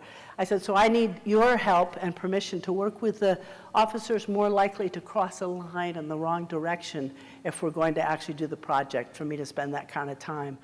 So what ended up happening was 7 officers in the end. We did story circles. Officers spilled their guts. They have very professional department. They have debriefings. They have traumatic shootings, you know, after a traumatic incident. But these stories had never been told. They built connections among themselves during our story exchanges that were in story circles that really, they said clearly, we haven't done this before. It's amazing. It's incredible. There needed to be another part of the story told. Luckily, a group called Maine Inside Out had been working in drama with African-born students at Portland High School. They agreed to collaborate, and so 9 African-born high school students did a sister show about their relationship with the police. So when it came time to do them for the Portland, all 3 high schools and at the public library for the community, we had 2 shows, 2 kind of 20-minute shows, both not a pin, you know, 600 high school students not breathing, just watching and listening to the cops, and then flocking them at the end with questions, and the same with the African-born students, because the same racism that, you know, most of us have gotten infected with, you know, against our will along the way is still operating there. So for them to have the stage was a huge moment for everyone. Still to this day, this is, as you can see, a few years ago, cops report that now adults, but then scores of students came up to them, and this had never experienced this before, asking if they were in the show, telling them they'd seen the show, this kind of thing. So just you created new terrain, right, that hadn't existed for connection, for communication, for a relationship. Quickly, I just wanted to say this is the last performance, and you can see there's laughing going on. And that was not the case for most of it. There was a tremendous amount of tension on both sides for the 3 performances before this one. And then I put down the value of debriefing at the end. Debriefing was the word I used for evaluation because cops debrief, right? And everyone told me they couldn't make it. Everyone. And I had it anyway. Everyone showed up, and we went around, and everyone said it changed their life. So I just want to encourage you all to persist, to fail big if you're going to fail, and fail publicly. It's all okay, but don't hold back. This is not the time to hold back. So I want to flip back quickly. How much more time do I have? Oh, not so much. And say when I grew up, I had the kind of backwards benefit of being in a really rough family. And so rough, I didn't talk till I was 3. I like to say, because I didn't know how to say, do you have child protective services in this country? But I was in there, and I was watching. So one day, my mom walked into the living room. I was about 1.5 years, super blue funk mood she had. And for some reason, I figured out to take a little yellow wastebasket, just like that, put it on my head, and do a little shoe. I had diapers, do a little. And she stopped in her tracks and cracked up laughing. And I thought, wow, this stuff is powerful. This stuff that I now know to call creativity. And we had an officer at roll call, the first roll call I went at, and I was in construction for 20 years, so I know I worked with guys. I worked with working class guys. And so they said at the end of the roll call, I believe we have a poem. And I thought, oh, geez, here we go. Okay. I hadn't said anything, didn't plan on.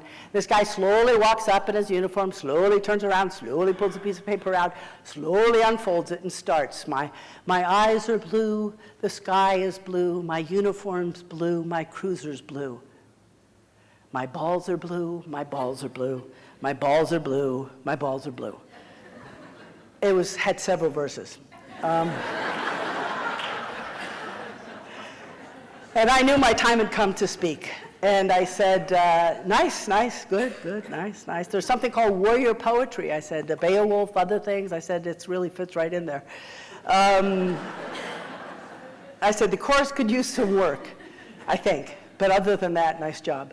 And his nickname, cops like to give each other nicknames, was Warrior Poet. So I'm going to introduce you to the Warrior Poet. The next year, he volunteered again to write a poem. All right, the poem's entitled Jenny and I. A complainant hears a scream, then silence. I speak to Mom in the kitchen. Nothing's going on. Jenny stands in her crib, brown curly hair, solid brown eyes, quiet. Dave carries Jenny to the kitchen, her cheek pressed to his shield. Look at this. 4 red lines blaze on her cheek and neck. We can see the handprint, only the thumb is missing. I look at Mom. Want to try again? She wouldn't stop. An ambulance ride, caseworkers from the state en route. In the ER, all gather around Jenny. Doctors, nurses, paramedics, child protective. Minutes pass by, then a gasp. Oh no, officer, come look. Bare skin on her back exposed. 4 curls of flesh like her wisps of hair. Raw, tender, a bloody bite. Mom has left her mark on Jenny. I look around the room. Tears spill from those gathered around her. Mom cries the most. As I lead her away, Jenny's eyes are brown, solid, no tears. My 18 years, wearing camo then blue. Her 18 months, wearing black and blue. Jenny and I have learned, we cry inside.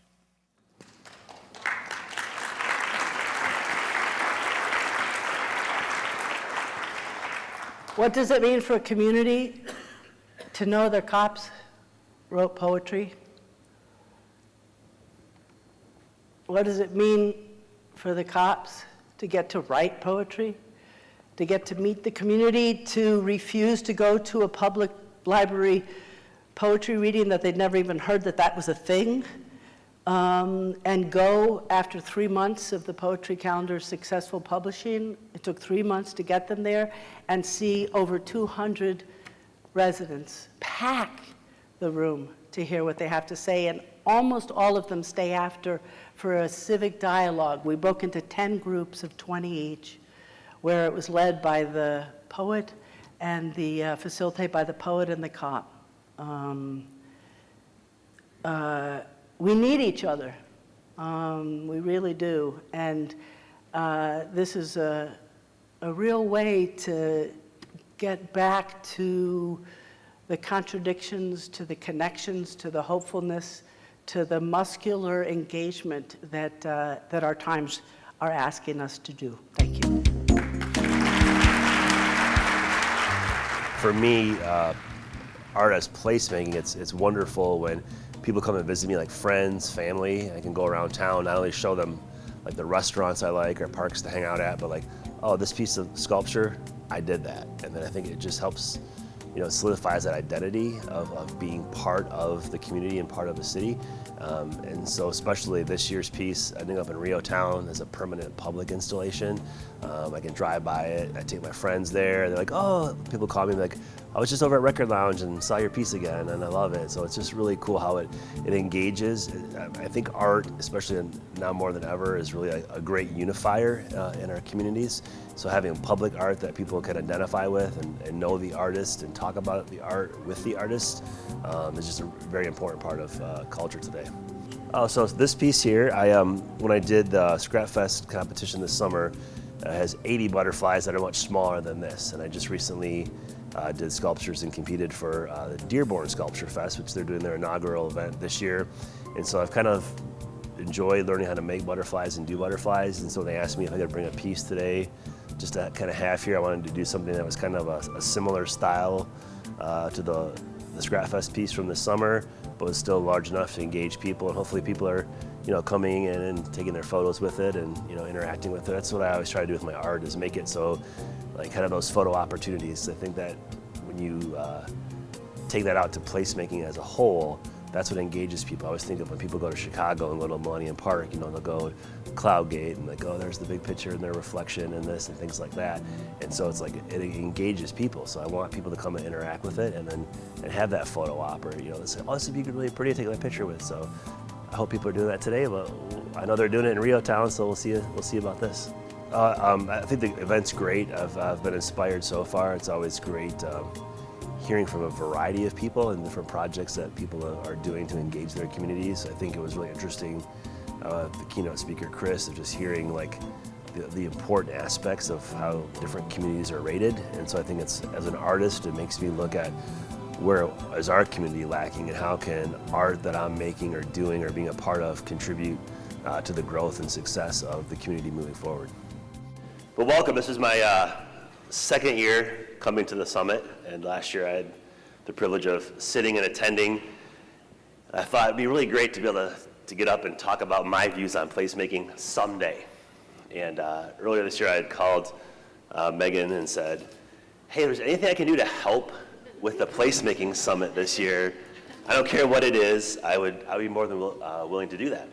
And pardon me, I get a cold about once a year, and this was that week, surprisingly. But so we had coffee, and we're talking about the placemaking summit, some ideas, and she told me about some of the changes they were doing this year, and about this little opportunity that they were going to have of some smaller TED Talk styles. And I said, oh, that sounds really cool. And then she asked me to do one, so here I am. I want to talk specifically today about a very thing that's, I think, unique to Lansing. It's very near and dear to my heart, and it is called Scrapfest. And many of you, if you've been around Lansing and have been around Old Town, this year Scrapfest celebrated the 10th anniversary. So I was going into that, and it was very cool. And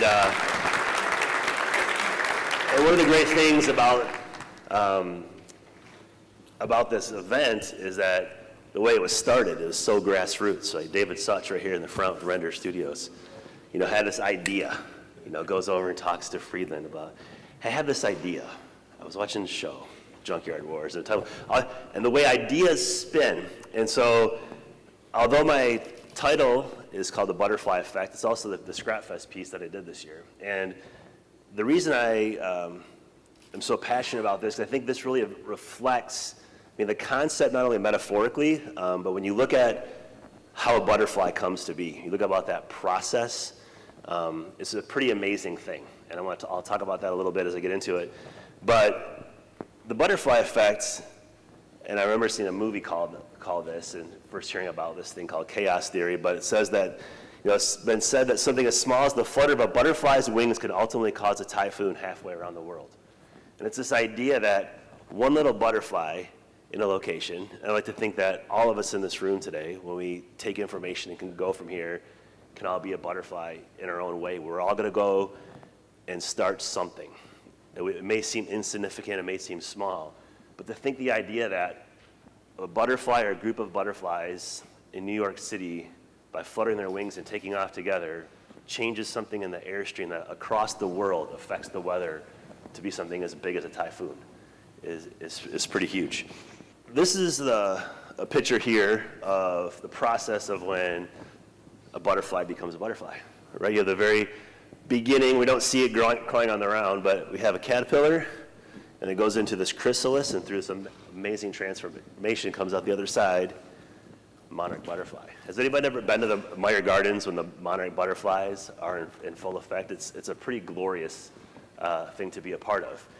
But that beautiful butterfly, when it finally comes out of that chrysalis and spreads its wings and takes off and lands in your garden, or lands on your deck, or maybe on you if you're sitting out in the sun, went through a process to get there. It just didn't happen magically. It spent a lot of time first as a caterpillar. Spent a lot of time putting in the work, crawling on the ground, eating off the ground, climbing through the trees, and finally went through a lot of work or it almost dies in that chrysalis process to come out the other side. And so this inspired me when I was thinking of this year's Scrapfest event, being the 10-year. I wanted to make a piece that kind of celebrated that milestone, because that's a big deal. A lot of things don't make it to 10 years. You see businesses open up all the time, restaurants open up all the time. A year or two go by, all of a sudden it's like, what happened to that? It's gone, right? So for something to like year after year to come back and be there, it takes a lot of grit and determination. And I think that when I look around, like what creates the identity of us as placemakers and creators in the Lansing area, I think that this festival and this idea really represents that well. And so if you hadn't get a chance to see it, this was the final piece. It's over in Rio Town that I did. I had the idea for doing this sculpture about 4 or 5 years ago. And then I knew I couldn't do it by myself, because if you're unaware, Scrapfest is this amazing event where a bunch of artists and teams come together over at Friedland in Old Town. They have an hour to collect up to 500 pounds of scrap metal, and then 2 weeks to build a sculpture out of it. So there's a lot of constraints on that. But my personal philosophy is that creativity within a confine can produce some of the most beautiful things. Because if we have all the materials in the world, all the resources, all the money, you've probably been on those projects before where it seems limitless, like, yeah, give me that project. And then what happens? You get in this like creative void. You get too many things to focus on, too many directions you could go. What about this? What about this? What I love is like, here's this, here's your time frame, make something happen. And I think that really symbolizes what we are as a community. It's like we're always up against those constraints. We're always up against, like, we're not on the top of the list. We saw that earlier, right? We're like fighting in the middle a lot of the time. But how do we get better? Well, we get creative about it. And I wanted to put this up here because this kind of gives you an idea where in its final setting looks like. It's right by the record lounge. So if you're ever in on Washington and driving down, Sinair, a local company, actually bought this, and I'll talk about that in a little bit. But this is the before area, and this is like during our installation of the piece. And so there's this little plot of dirt right there, and actually there was a dead tree there, a couple of little things, and then this is like the day we actually installed the piece before the park went in. But it's a very high visible place, right? People drove by that all the time, probably didn't even know it was there. I am thrilled that it ended up there. I just wanted to make something that was pretty for someone's garden, was my mindset. And to celebrate that 10-year process of the growth, the grinding it out, because I think that metaphor of that butterfly transforms is very much like that 2-week build process where we're going through it, we're dumping out materials, you're pulling it together, and the end result, here you go. So I wanted to kind of celebrate the 10-year anniversary of Scrap Fest. Well, I had no idea that Snare this year was, the company that bought it was celebrated their 25-year anniversary. And they were in the process of developing this park. And it's called Hope Park, so if you drive by there, there's a little placard out front with a little write-up on the piece about the park, about Zero Day, who did the bench that's in there. But they had their silver anniversary this year. And when I talked to one of their PR people out of Delaware, she said, we've seen some of the stuff from Scrap Fest the last few years. We were prepared to commission an artist to do it, but we thought we'd just wait and see what was there. Well, then the promo video, after we turned the Scrap Fest pieces, came out, and they saw this piece, and they were like, we knew we had to get that. It just fit too well with everything that was falling into place. So it's a great example to me of how, like, a local company got a local piece of art from a local event, and it all ties in together. But what it represents too is this community, because one of the things that as an artist, like, I wouldn't be here saying I'm an artist, I do sculpture, if it wasn't for people like David Such or Ivan Eiler or these people that inspire me to be better and make art. I remember 2013, I built this rocket ship at Scrap Fest, and I came in second place that year. And it was Ivan's first year in the competition. He made the amazing piece across the street, so if you haven't gone over there and see it. But I was like, man, this guy makes some sweet stuff. That made me up my game, right? And then see what comes back next year. And so it's a community. It's community over competition. And even though there are prizes and there's an auction and things like that this is a community within a community. Like, some of my really good friends now are all artists that I've met through doing this year after year. It's the one time a year where I get super excited when I know it's like, oh, it's Scrap Fest collection day today. I get to see so-and-so and so-and-so and have that energy. And then most of the artists will tell you that although we're super excited about the actual event when it happens in July, most of the artists are super excited on the drop-off day the month before, when we come together and the public doesn't see the pieces, and a lot of us have been taking pictures and putting them on our social media, but it's like, I wonder what so-and-so's making. I wonder what they're bringing. And then you see, like, oh, I collected that, look how they used it. And it's this genuine community of artists who are pushing and striving to be better because we've forged these friendships over this community. I think one of the things that Scrap Fest really exemplifies is looking at ways to be creative in a new and different way. And not just complacent, like, oh, here's a blank space. I'm not going to knock, like, oh, there's a blank space, we need murals. I'm not going to knock any of that kind of stuff.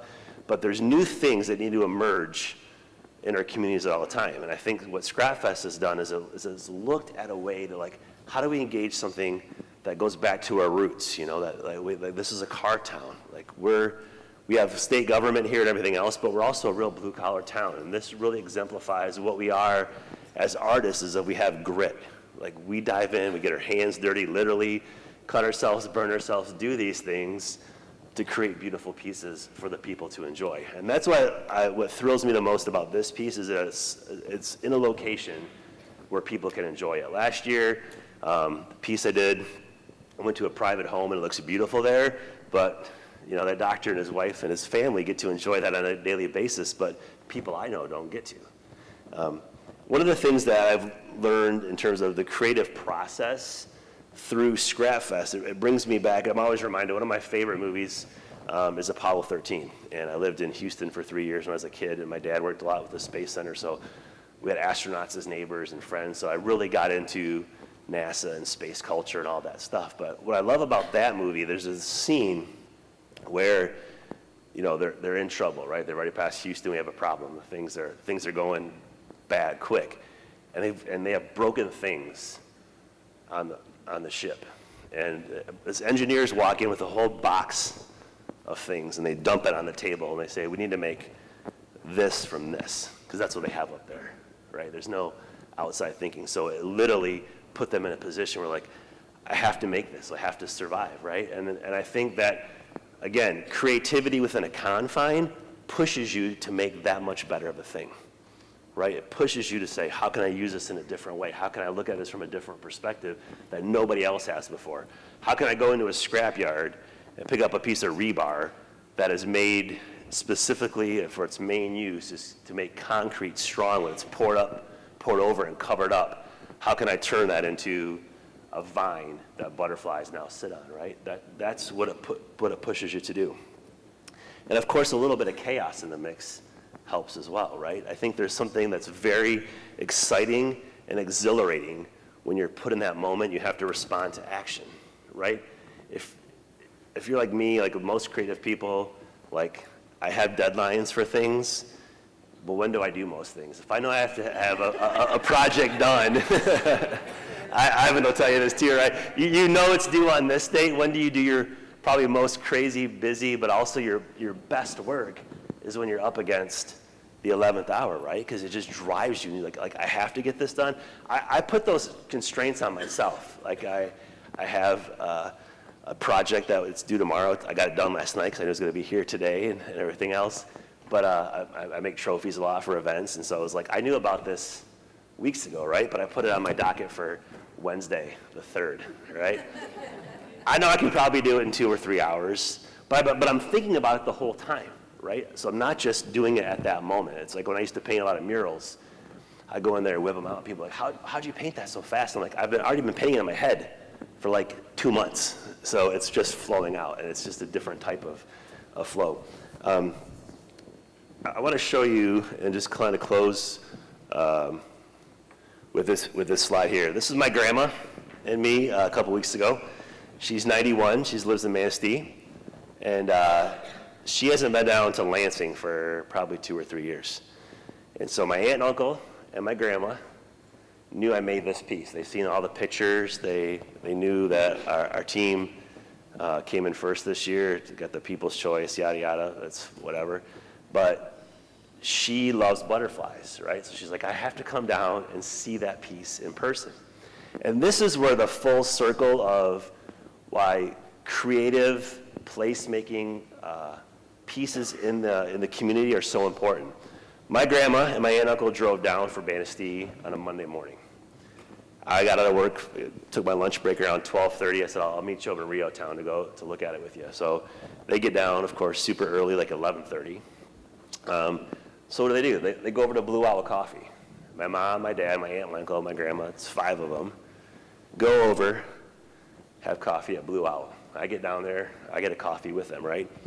Good money for Blue Owl, right? 6 customers, just like that, meeting up. We go over, take the photos, you know, have fun time seeing them. I also have 2 other sculptures from Scrap Fest. One of them is the Red Phoenix, that's by Lot 56 there in Old Town, and then Cozy Koi Bed and Breakfast, a big koi fish I did, bought that. So my grandma's like, well, I gotta see the rest of your stuff since I'm down here. So this is how the economics of placemaking and the draw is, because sometimes it is that Guggenheim, right, that we heard about, or that draws people from around the world, but a lot of times it's the person, right? They wanted to come see me and what I did. And yeah, they were interested in the art, but they knew that I did it, so they had the personal connection. So when you have local artists making things that are here locally in a public place, it's not just the strangers that see that piece. It's the people that, you know, I know. So they came down. We had coffee in Rio Town. They went over had lunch at Pablo's. So it's like, that's great economics right there. Look at all these businesses. Not only did they come down and see my work, they came down, saw me, and visited, and then my aunt said, I gotta come back here again. You know, she went shopping with my mom over at October Moon. She's like, I'm running out of time, there's more stores that have to come. She didn't know all that was there. So what brought them here was this, right? But it's so much more.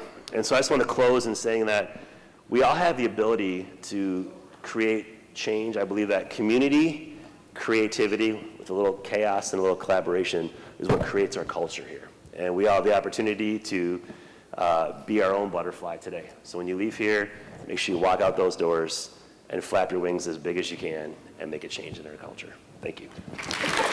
Creative placemaking from a hip hop context is like it's central. I mean, that's what hip hop does. It started in parks, it started in rec centers. It creates and transforms spaces for opportunities of engagement. You know, and I think that's at the core of the culture. I think it's a core need of people to be able to engage and feel connected to the spaces they navigate on a regular basis. You know, and so I feel like that is where hip hop is strongest and where it's getting the most bang for its buck, is when it's in the community and just doing what it does best, create spaces and taking something or creating something from nothing. Not to say that the space wasn't nothing, but I'm saying like you wouldn't imagine hip hop happening in this day and age in a neighborhood. You see hip hop in the context of on the radio or at arenas or amphitheaters and that sort of thing, but the core and built into the fabric and the DNA of hip hop culture is taking it to these communities. And so, yeah, to me, it's the heartbeat of what we do. You know what I mean? So this conversation, this summit is super important to me, because to me it's just about engagement. It's about connecting people to the spaces they live in and creating community, which is vital to me. I spent a good portion of my life desiring to be an MC. For those who do not know what an MC is essentially a glorified version of a rapper. We all know what rappers do, right? So rappers rap. You write a rap, maybe you freestyle a rap, but you just are reciting the rap. It doesn't go much further than that. Maybe you're into business, maybe you make a living rapping. An MC is a little bit different, because an MC kind of bears the weight of the culture on his or her back. Takes their craft seriously to the point where even when the money doesn't exist, you still do it because it connects deeply to who you are. You work on wielding whatever language you speak in a way that conveys who you are, the community you live in, the folks that make it up. Your views on politics, your views on society, your views on everything. But you wield your language in a way that kind of like approaches it just from a different vantage point, right? So, in this idea of knowing pressure, to know pressure, I thought it was funny that in this word know, like no, not, won't, there's no. Right? So when somebody says, hey, I need you to watch my dog for this next week, or stop by the house, and they follow up with no pressure, in that moment, you know pressure, like you know it. You're like, man, I don't even like dogs. In fact, I'm kind of allergic to dogs. Your dogs are crazy. But I appreciate you. Okay, all right.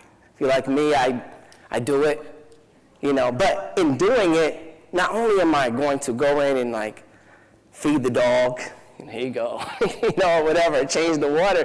But I might bring their letters in the house, their mail in the house, because that's what you do, And so how you respond to the pressure is a big deal. And I'm not even paying attention to the fact I have a button here that can change my slides.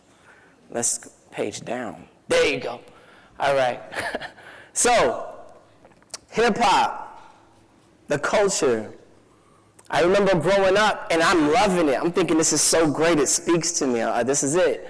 And I remember people, like elders and older folks in my community, in my circle, saying, it's just a fad. Who remembers that conversation? You remember that? Hands high if you remember, it's just a fad, right? It wouldn't be around long.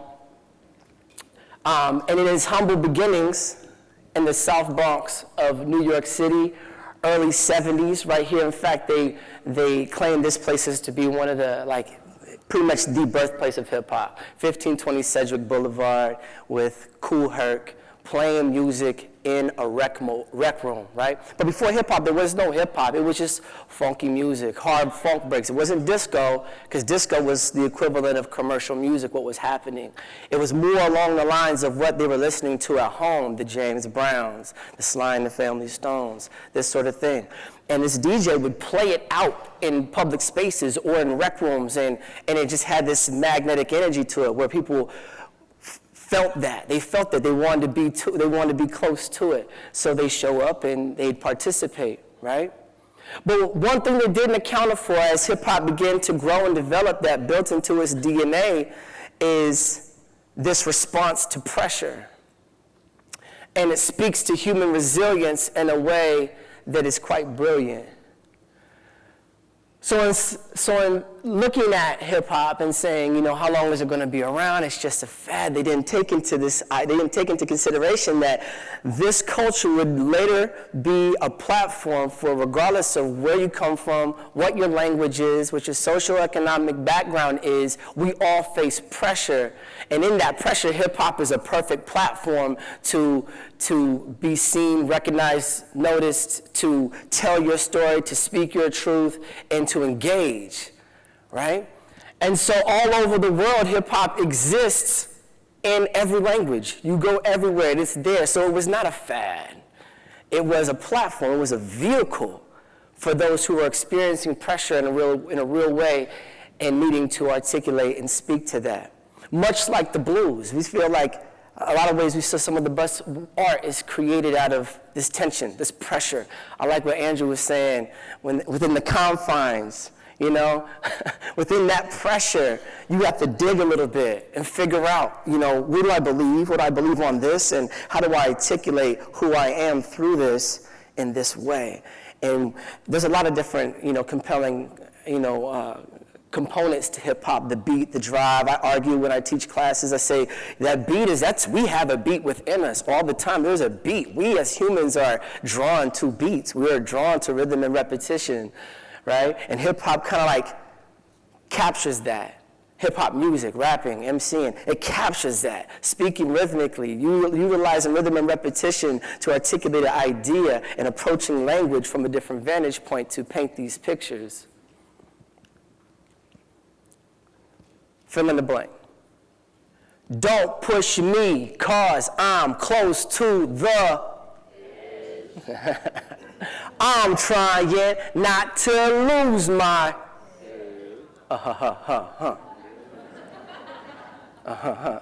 See, some of y'all know, right? But that's exactly what it is. A response to pressure. Don't push me because I'm close to the edge.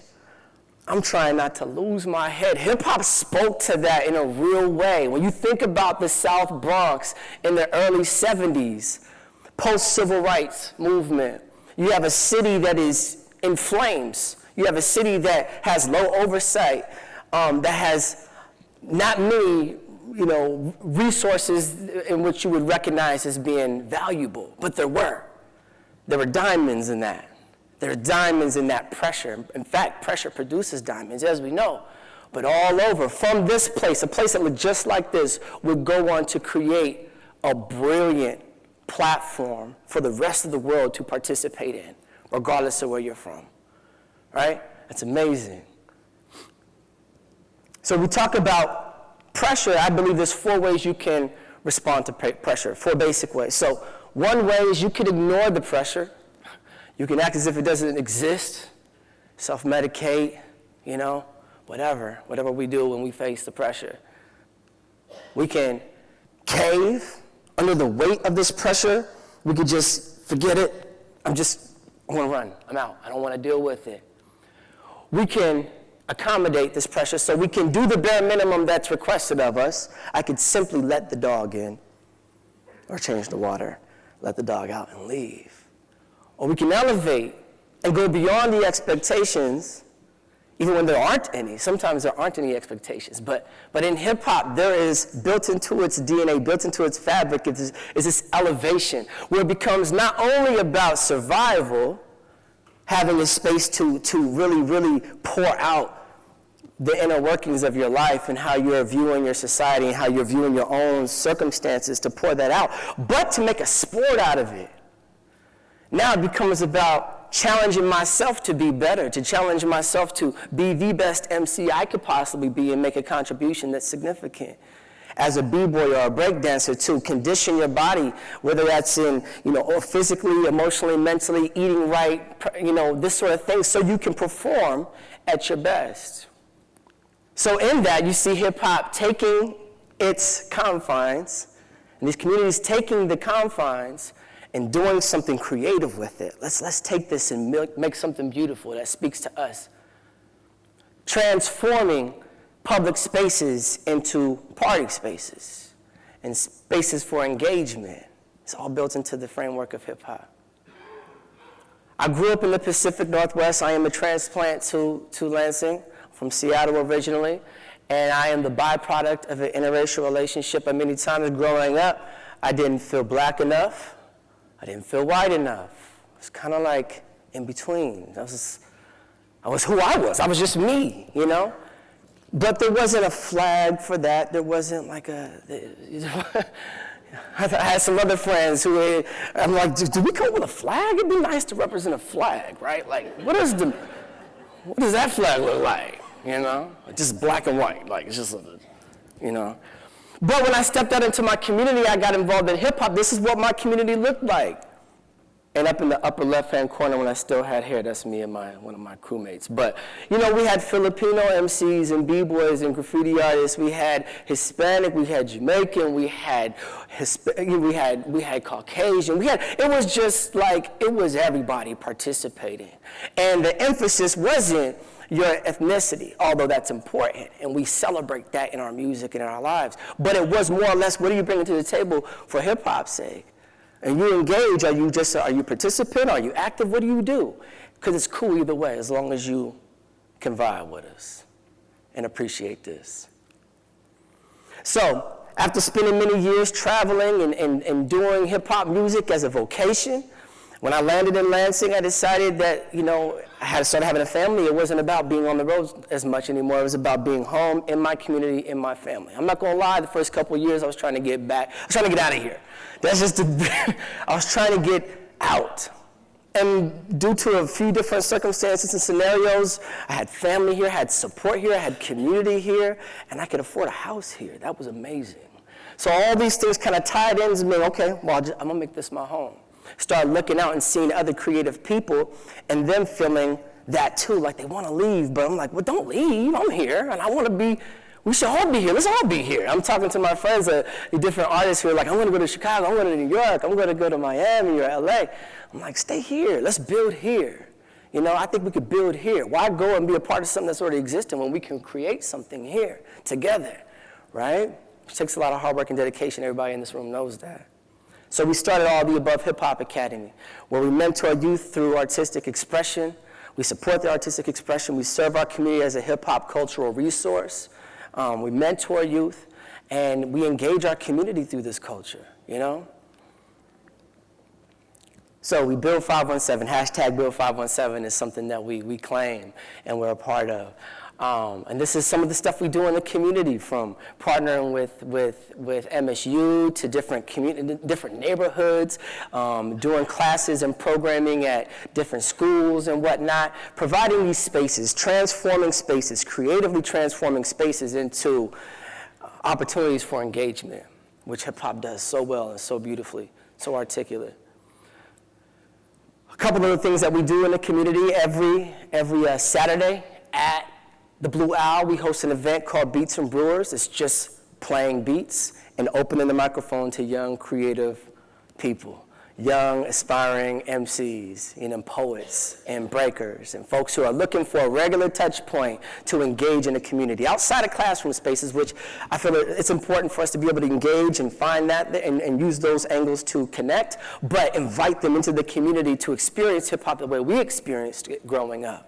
Right, with some intentional leadership and some intentional parameters to say, hey man, this is a healthy space for you to be able to grow and develop and sharpen your teeth as whatever kind of practitioner in the culture you want to be.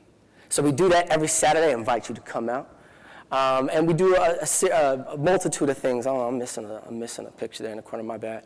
But we do a lot of things in the community and partner with great agencies and other folks here who are also doing amazing stuff. We are one piece. We're like, it's just like a tapestry of pieces working together to create this. And that's what's beautiful. When you look in this room, you say, these are the people who care about this in our community.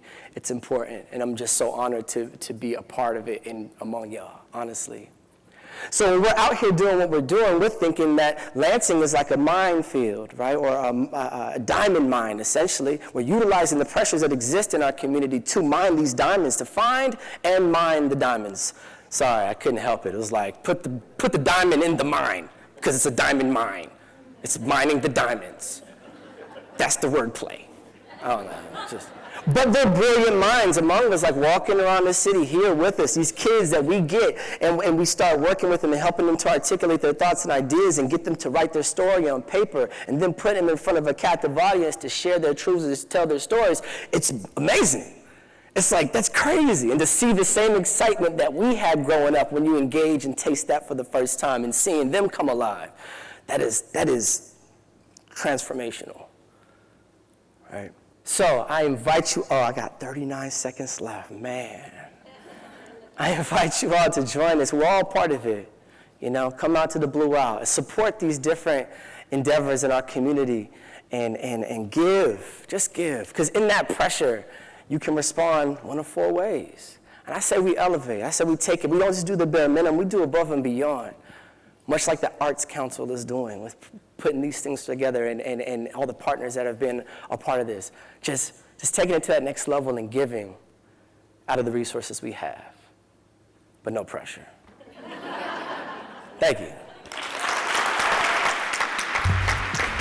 So creative placemaking, especially from a developer standpoint, is important because it's how we create the engagement with the buildings that we're building, the neighborhoods that we're putting housing into, and the commercial spaces that we're putting into the community. We look at it, and Sacramento says it best, they call it creating collisions, where people are bumping shoulders in front of the spaces. And that's what starts to build that engagement. So for us, having placemaking, the art, the music, and what was talked about today with the keynote speaker programming is what creates that. The Placemaking Summit, this is amazing. A great turnout today. Lots of great information. The keynote was amazing. The panels are really good, and just talking about what it takes to keep facilitating the community engagement here in Lansing. So I would like to introduce our guests, or actually allow them to introduce themselves. Just by way of introduction, give us a little frame, who you are, what you do, why you think you're in the red chair today. What do you think why do you think you're here? Well, good morning, everyone, and thanks for inviting me. I'm an artist and the director of a creative company based out of Ann Arbor called Treetown Murals. Although we got our start in the early 2000s, in the last 10 years, we've been deepening our understanding of facilitating and inviting diverse populations of people to engage with us in the creative process and then in the actual making of the art. So I'm typically in paint clothes, so it's nice to dress up for everybody today, and I look forward to this conversation.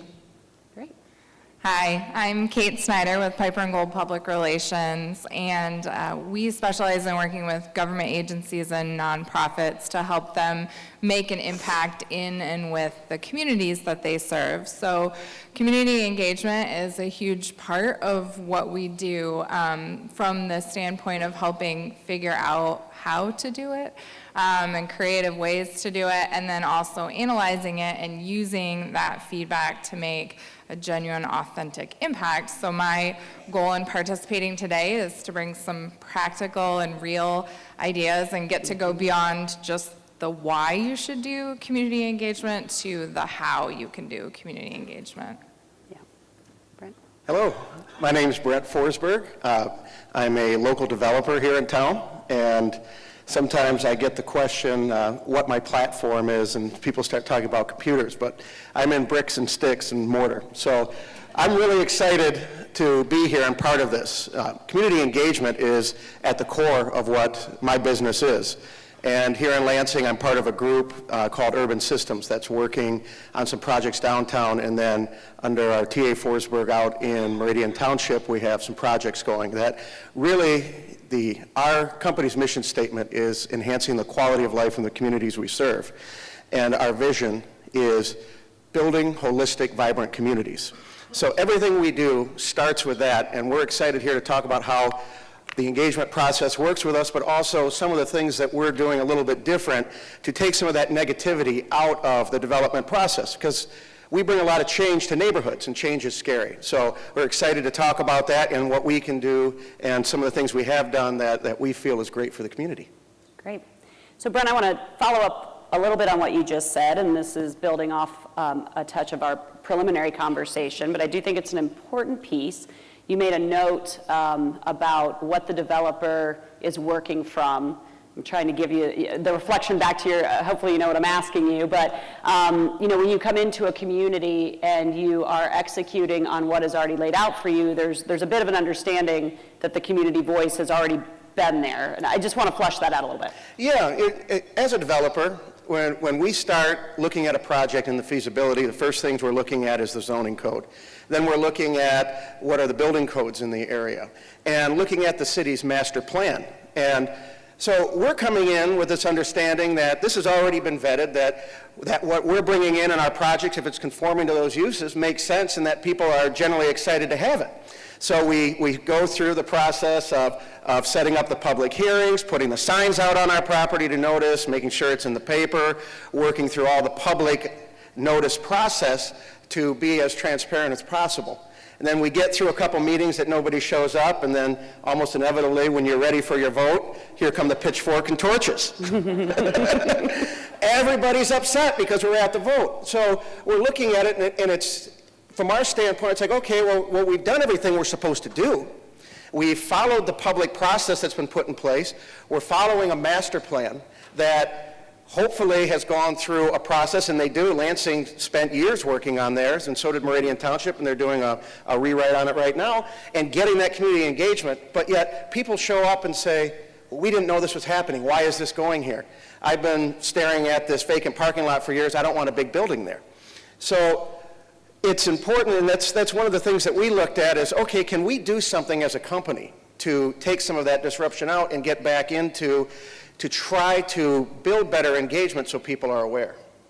And that is a lesson I hope all of us hear loud and clear. When there is a master plan meeting in development, that's the meeting you go to, right? That is actually where the decisions get made. I know Bill is here, Bill Risky's here, who would love for you to come to master plan meetings.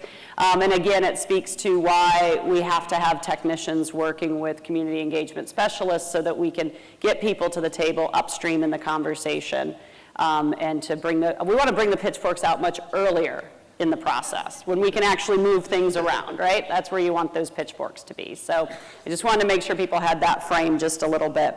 So you talked a little bit about process, Kate, and that you've got some kind of practical tips and tricks. What's your process look like? Well, I think that there's some kind of cornerstone tenets that you can think of when you think of community engagement. And I think one of the key tenets of community engagement is that the rules surrounding some of the policies and processes that are absolutely critical to community development and economic development don't always reflect kind of the heart and the emotions behind community development and economic development. And because of that, you cannot rely on a one-size-fits-all approach to community engagement.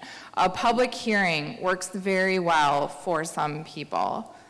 Some people, like the same 8 people over and over and over.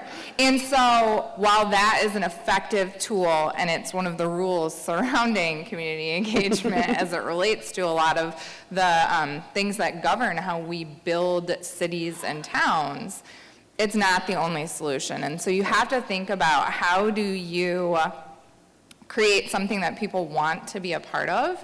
How do you create an environment and a feedback process that sometimes people don't even realize is a feedback process. They just want to be a part of entertainment or their neighborhood or their community, and as a part of that, you can talk to them about what they want and need. And then you also have to think about, how do you meet people where they are? How do you go to them and not put the onus of burden on people that they must come out and show up to provide community feedback? How do we make it convenient for people through either digital technology and means, or by going into communities to solicit feedback instead of expecting everyone has the access or the ability to be able to participate in sort of the bureaucratic versions of community engagement? And I think that when you think about community engagement from that standpoint, it makes it harder.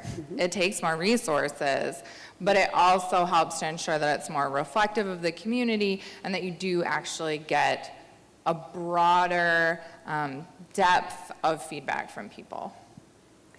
So Mary, as our visitor, you probably have some projects that we're not as closely familiar with some of the ones that we're involved with. Give us a war story. Tell us about something that you're particularly proud of that went really well, or maybe something that went sideways in ways that you didn't anticipate. Sure. Well, I recently had the opportunity to collaborate with the City of Lansing last year with the Lansing Refugee Development Center, where I helped facilitate a grant that they were seeking from the City of Lansing. And we were partially funded, so we were really able to bring forth the creative aspect of that project. So one neighborhood in particular was selected, and really my tactic as an artist and as a learning experience, as all of these projects that I'm faced with are so different and so unique, is to start by running a workshop and really getting to know and listening to the community who it is that I'm being invited to work with. Oftentimes I'm a guest artist and being brought in from my hometown of Ann Arbor, and so it takes a little bit of finessing and sometimes just a slowing down of the process in order to feel comfortable so that we can all meet on the same level. My job is to interpret what people are saying through this workshop sort of environment. As an artist, I can take those things, take those inspirations and cues and really fold them into something beautiful that then people can either help create or just be a part of the process. So really what I'm left with, and especially with this project that we finished here in Lansing, is the take home is that not everybody is a visual artist. So how do you meet people where they're at? And I see that that's a theme with a lot of the conversations that we're talking about already in our conference today, is that listening aspect. So this was a successful project, a multimedia project where we created a larger tile mosaic, and I'm not exactly sure where it's on display, but I'm sure you could ask one of your partners here. So that was a success, and just a little closer to home for people here that are from Lansing. I've certainly missed the mark as an artist for hire, being commissioned by an entity, a private entity or a corporation, to bring a mural, especially, or a mosaic, a public piece to a downtown center where nobody's been vetted in what the content is. And really, sometimes the aftermath of that can be quite jarring, because people are saying, oh, how does this represent me? How did you get to this point?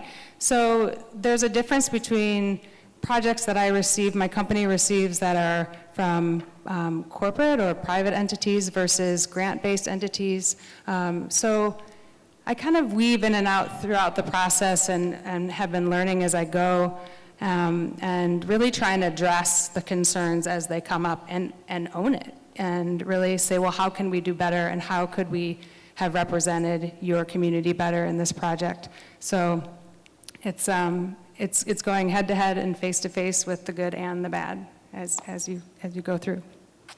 Brent, war stories or wild successes? But wild successes are so boring. I mean, who cares? Like, where did you miss the mark? That's something that we've been working on the missing the mark, because I think in trying to move away from that, because I heard the laughter start after I said that. And as a developer, I mean, it's something that when we walk into neighborhoods, there's already that sense of fear that we're there. So, I mean, and that's one of the things that we really try to be careful of. And I'm not the most quiet and shy person, as you're well aware.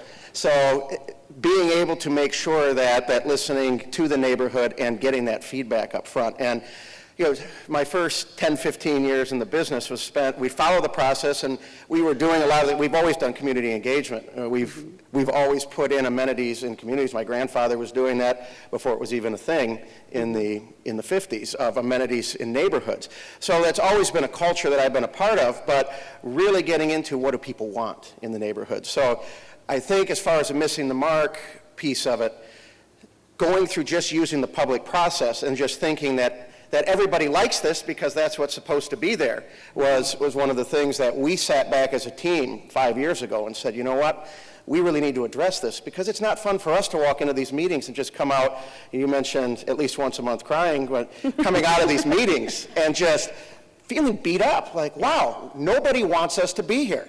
Mm-hmm. Everybody hates developers. Mm-hmm. Yeah, we're coming in, we're destroying the neighborhood, we're building something, we're taking out woods and displacing animals. I mean, all those things that you hear that were constantly thrown at us. And we said, how do we get ahead of this? And that's really what we've been working on, and it's a constant ebb and flow, and we still work with it because when we come into a neighborhood, we understand we can change the fabric of what that's going to look like for 50 years. We can destroy the culture that's already there if we do it wrong. We are a very public-facing business. That's why there's so much interaction. And there's a lot of times between city government and developers, people don't even make the distinction, that they think we're just an arm of government coming in and doing something, that it's not, they don't have that distinction necessarily with the private business. Or it's looked at, it's that private business that doesn't meet anybody that's sitting up in an office somewhere deciding how to level an entire neighborhood. So for us, it's having that approach, going out to the neighborhoods up front, and it's what we've done to change that is we do volunteer in the neighborhoods, and we're working with neighborhoods sometimes 2-3 years before we're even ready to finish designing of the projects. Now there's general scale designs that we're going to use on the size of the buildings that we know are comfortable, but really getting down to what the neighborhood wants and what they feel comfortable is something that they can have that emotional engagement with is important. It's that hyper-local piece, and that's what we missed the mark on as a development community, I think, for years, and it's really changed, especially in the last 5 to 10 years, with what we heard from our keynote today regarding this sense of place, and that's something that developers have realized that if you can build that community and you can get people engaged and it's vibrant and it's fun, it becomes an experience for people. So that's the shift that I think is happening in development, and for us especially, that we've been working on to try to overcome those traditional problems that we've had. Okay. Kate, war stories? I mean, I'm sure that I have just missed the mark a million times and not even known it. I think that's one of the... That's the danger. I mean, I think that, and for me personally, and I think a lot of times in community engagement, that is where we miss the mark, is by walking in with our own preconceived notions, or by not reading a room well enough, by not being comfortable with dealing with our own white fragility in community engagement.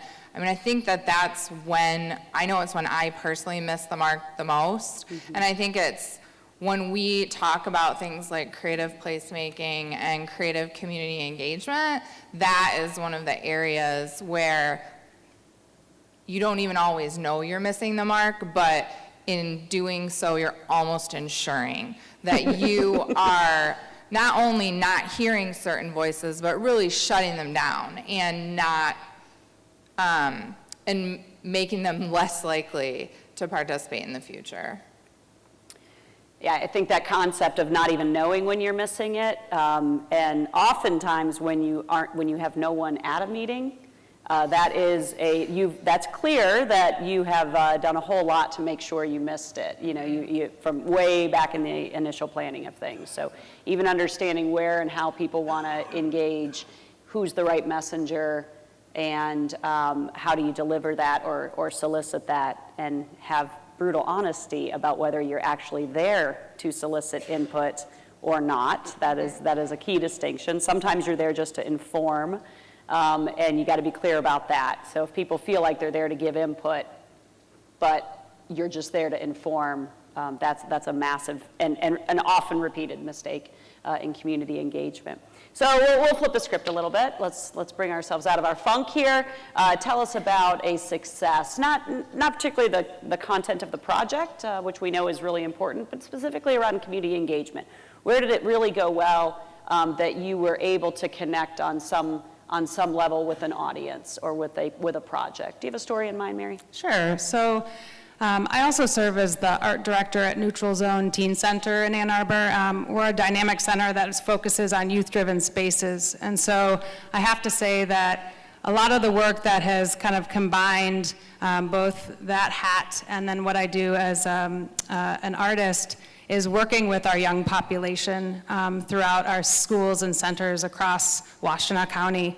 And so when you look at the vibrancy of our young people and this ability to kind of help them create a landmark, not only opportunity, but peace that they can continue to kind of fall back on, has, I think, been one of the driving forces to kind of keep Treetown Murals fresh, is to continue to kind of mentor a younger population of artists and thinkers and doers.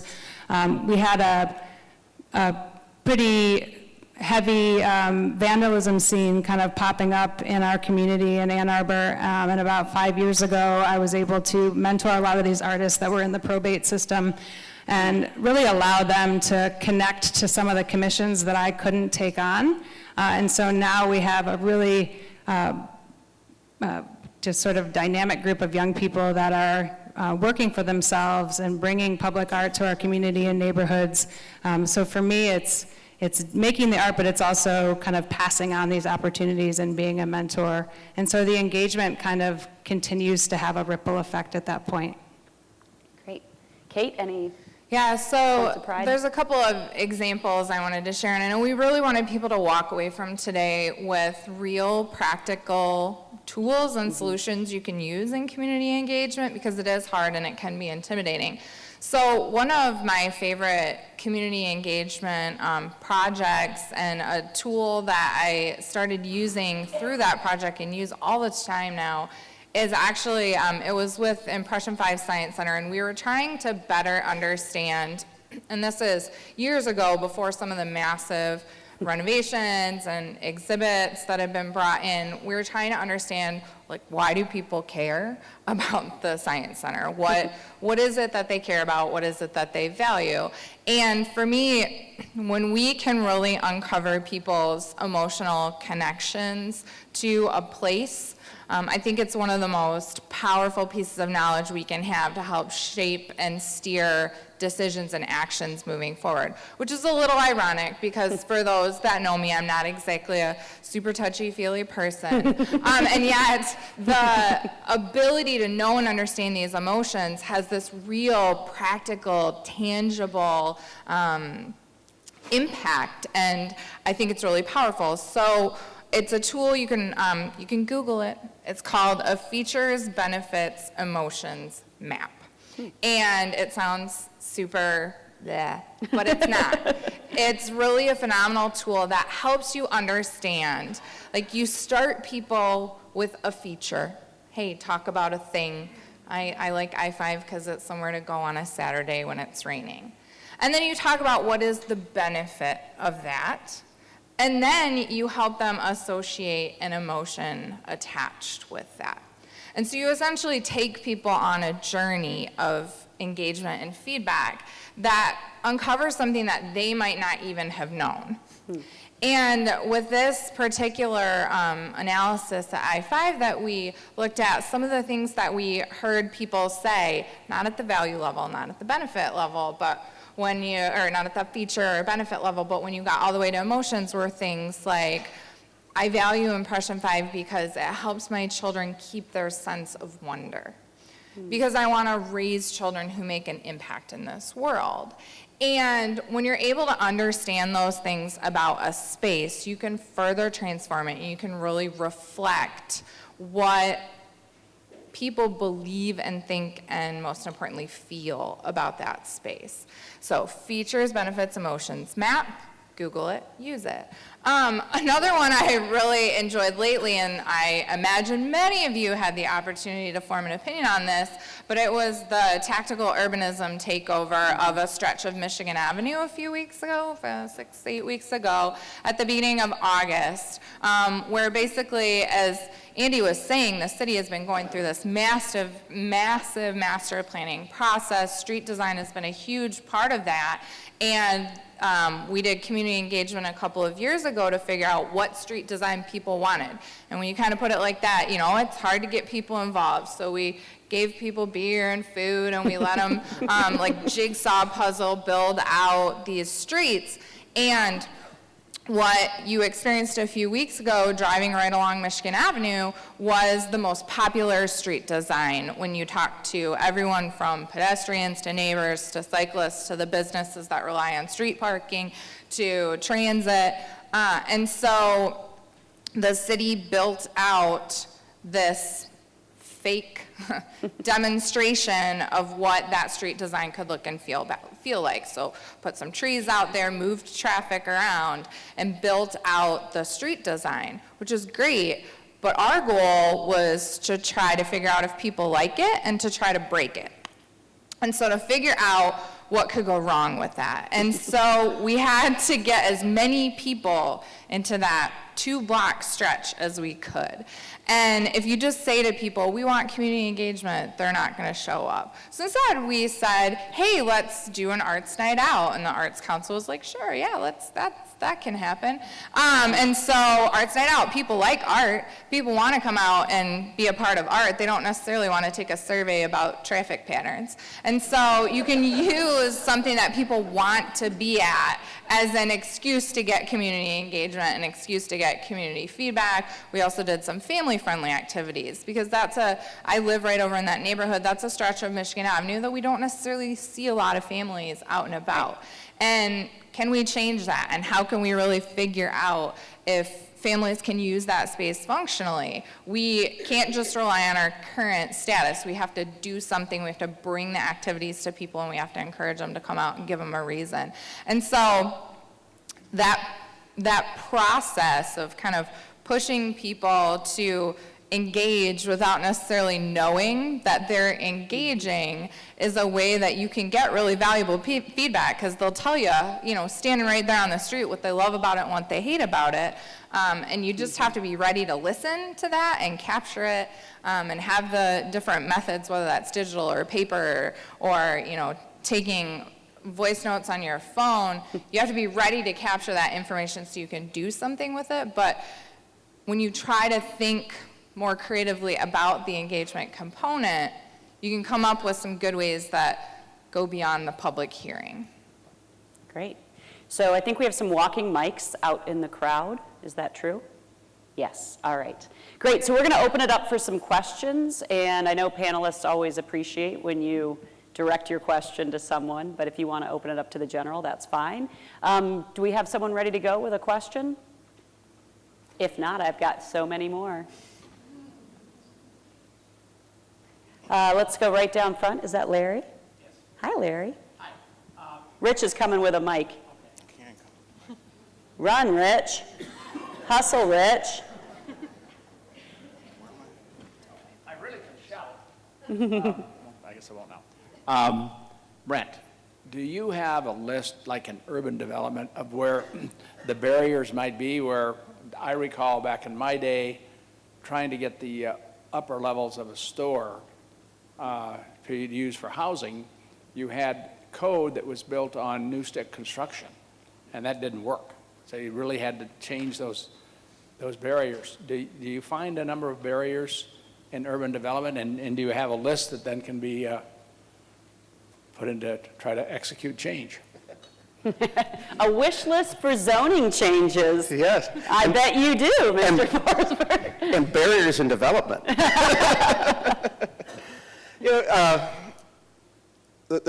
There has been a real change in code across the country in the last 10 to 15 years. Areas like Portland, Oregon is one of the ones that we've studied the most that showed when you go to and stop looking at these single-use zoning classes and spreading it so you have to move between an area with some sort of automated transportation, that you couldn't build that in a lot of areas 10, 15 years ago. We moved away from that traditional neighborhood pattern post-World War II to this idea of everything being in its own asset class. And there was a lot that went into that between the banks, social issues, especially with policies and redlining and classism that had gone into that. So I think some of the biggest barriers that we've seen is kind of how does that get unraveled? Because the intent of a lot of these communities were, you know what? We want that quality of life in there, and we want those kind of mixed-use ideas to come in. And how do we take a step back from some of those codes and ordinances that were put in for 40 years to completely stop or at least hinder it beyond the point where it doesn't make sense for a developer to do it in city cores and in neighborhood cores? When we came through Meridian Township with elevation, everybody looked at the project and said, this is a great project. But I think we had to end up, we worked through the mixed-use plan use development ordinance that they had in place, which was kind of the in-between the old traditional ordinance that was there and what the township is working towards now to get to that result. And it was 2.5 years of working, and I think we ended up with like 78 variances or something like that over the traditional ordinance on there. Because if we followed what was on paper, we would have had one small line of buildings down the middle of a piece of property that was 37 acres. And by working together, we were able to do that. And that's happening a lot more, which is helping. You know, the barriers in place right now are still funding on the mixed use. Banks are getting warm to that, but still, you know, the requirements that are there are a little bit different than your traditional single asset classes. But as far as the codes and things that have been in place, a lot of areas are working on that to make those changes, understanding reusing those loft spaces above the commercial is a good use. It allows for our infrastructure to be used more than 8 hours a day in each area, so getting us better efficiencies. It brings better quality of life. People don't have to spend as much time in cars. So that shift has happened, and then what we're seeing now is what that next step is, what's exciting about this, especially in the placemaking, and building that quality of life. And for us, the programming is as important, if not more important, than the product itself that we're working on. And I will give another plug. Bill, I'm going to call you out twice from the stage. Bill Risky's here, and I don't know if Brian McGrain is still here, but if you care about this, then you have to care about form-based code. So if you're not in the form-based code conversation, then I think you should get in it. So I'm going to plug that. So please do talk about that. It's the as I understand it, the implementation or operationalization of the master plan, and it's critical if you're interested in how placemaking actually works on the streetscape. That's an important piece that you need to understand. So, another question. Yes. This question's for Kate. Having seen the Michigan Avenue project a few weeks back and seeing that it was part traffic calming and part gathering places, what was the outcome of the survey? I think I remember taking it myself, but I've been very curious what people thought. Yeah, so the risk in using a really recent project is we don't know yet. We just closed the survey. I think, what did we see, that it got uploaded, the final results got uploaded to Dropbox this week. And so we don't honestly know yet. Anecdotally, the team got together a couple weeks ago and talked about anecdotally what we experienced and saw, and then also what, the experts in transportation and transit and in planning and development witnessed through it, but we don't actually fully know and understand yet what the community impact and what the feedback was. In addition to the survey, and this comes back to that no one size fits all approach, right? In addition to the survey, we also combed social media and took so many screen captures of dialogues and conversations surrounding it, to also kind of analyze and put into that feedback. And so we are still TBD on the actual results and the impact it's going to have. But as I said at the beginning, the purpose of this was to break the street design and figure out what changes need to be made. And even on that anecdotal level, we instantly saw some really clear, I mean, just a simple example, but standing there, we saw that when the street parking and the bus pullout looked the same and were right next to each other, despite signage, people parked in the bus pullout. When that happened, it backed up traffic really bad. So just simple little things that standing there like, oh, you know, this is a bus pullout, this is street parking. On paper, it looks great.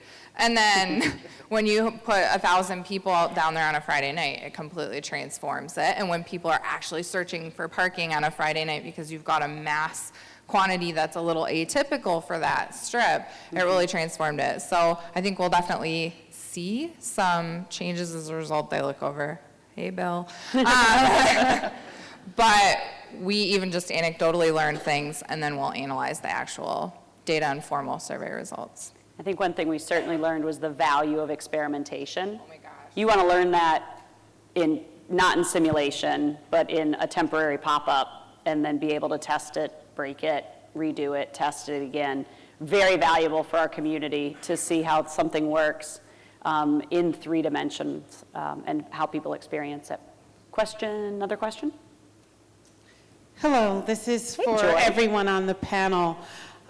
Kate mentioned that you sometimes inadvertently leave out segments of the population. So when that happens, what is it you do to bring in the voice of the people who are left out? When I look around this room today, first of all, the panel as well as this entire room is not representative of the residents of this area, of the Lansing area. So what is it that we missed that there's so many people who have ideas that will not come into the mind of people who have grown up homogeneously American? What is it that we can do to get those voices not only heard, but actually act upon the things that they want to input into the community?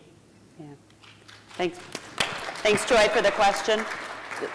Mary, you want to take that first? Sure.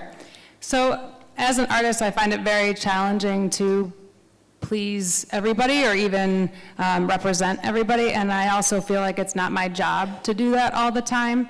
But when I am invited to specifically reflect and work with a very unique group of people, then is when I really dive into my best practices of being able to represent that population.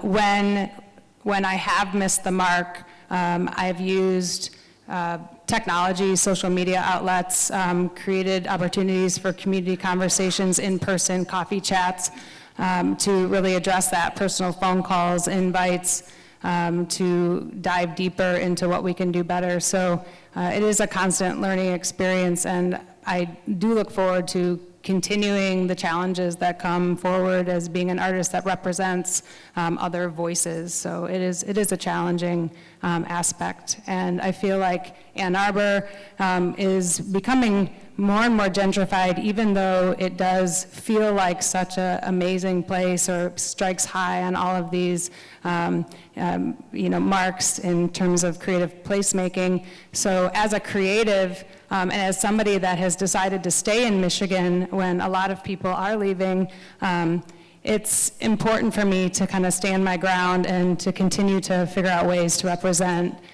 people that are different than myself and that also just want to make art.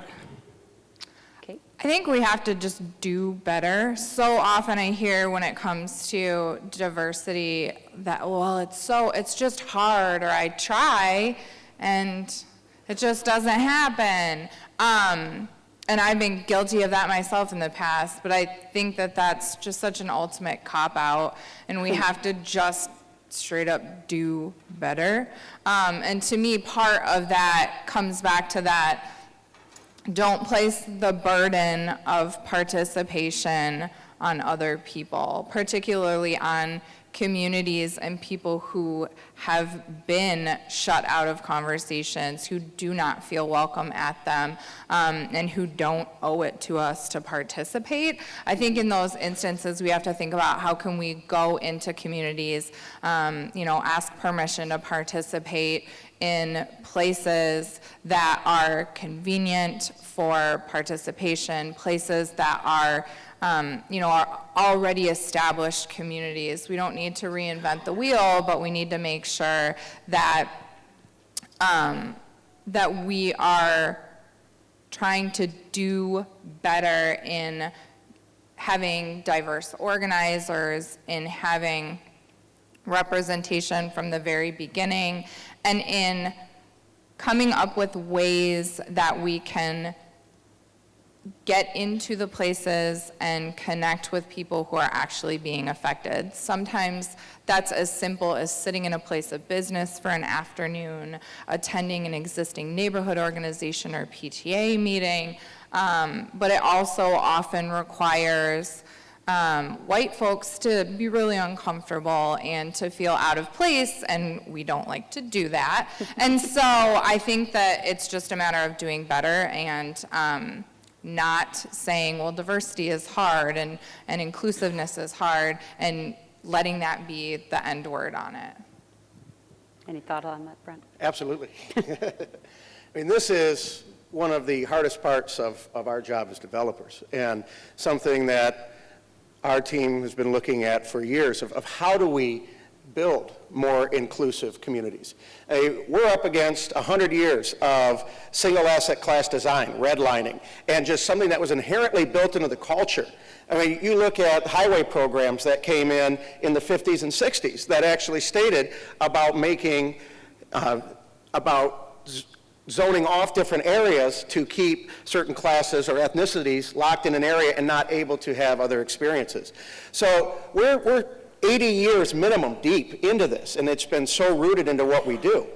And some of the things that we look at very hyperlocal is, okay, we're coming into neighborhoods, and we saw this in Portland, where we would visit a neighborhood one year, and the next year it was a completely different neighborhood. All the houses that were there were scraped, new buildings were up, transportation lines were in place, but the demographics were completely changed as well. And that's something that as cities grow has to be addressed, and they're working on things like how do we get the right amount of affordable housing mixed in. But it's more than that. I mean, what it really comes down to for us is on a small level, when we go into a neighborhood, is we flyer the doors and we try to have coffee events, and we do coffee events or art events in the neighborhood and make sure everybody's invited that's there to come in, because we want to hear from everybody. And that's a small step, but taking it and scaling it up to a city level is having these conversations and looking at how do we get people aware of what opportunities are there. We hear about gentrification all the time, and the idea of gentrification is this, that a certain segment of people get pushed out, whether it's economic, whether it's ethnic, whatever it is, a certain group loses the ability to live in that neighborhood because of other factors coming in. But what if there was a way we could work through these neighborhoods to create places that actually brought opportunity up for the people that were there so they could raise their quality of life experience too? And that's some of the things that we're starting to work on by pairing with LCC and a GED program near one of our neighborhoods, to get people to say, hey, there's other opportunities there too, and what do you want to get out of life, and what does your experience need to be? And it's a very uncomfortable conversation, and it's something that we have to address head on. And in this region especially, we're lucky. We do have growth, but we don't have those explosive growth models that make it that we don't have time to work on it here, and it's not a triage situation. So moving forward, and that's Andy with what she's doing and really getting into the neighborhoods, and I've gone on one of the walks. Those are the things. Getting people together, creating that emotional attachment and that engagement. It's who we are as people. We associate with people that we have that emotional connection with. So if we work as a community and work within the neighborhoods and then on the regional scale too, to build that emotional connection, we can really start making those changes, leads to the trust that leads to getting to those hard conversations of how do we make sure everybody's included. I'll add to that, and Joy, thank you for the question. I think it's the fundamental question. And that is, how are we in community together as peers? That's social justice, right? When we are in community together as peers. And so the questions of power, about who is in charge, who is making decisions, who controls resources, how those resources are deployed, how you're thinking about them, that's the fundamental question. There's even controversy about the name placemaking, as if to say that there wasn't a place there and that someone else has to come in and make that place for you. These questions are serious and are uncomfortable, and it's fundamentally the only question there is, in my opinion, when we talk about building a community. The question of how are we in community together and how are we deploying resources so that folks have an opportunity to live the life for themselves and their family that they want. And as we're talking about a city, a region, and even farther beyond that, that all comes down to power, right? And power and representation is what is fundamental to those conversations. So if we're not willing to talk about power and resources, then it's just fluff. So I think that is our end on that panel, and I'd like to thank all of our panelists for their honesty and their stories.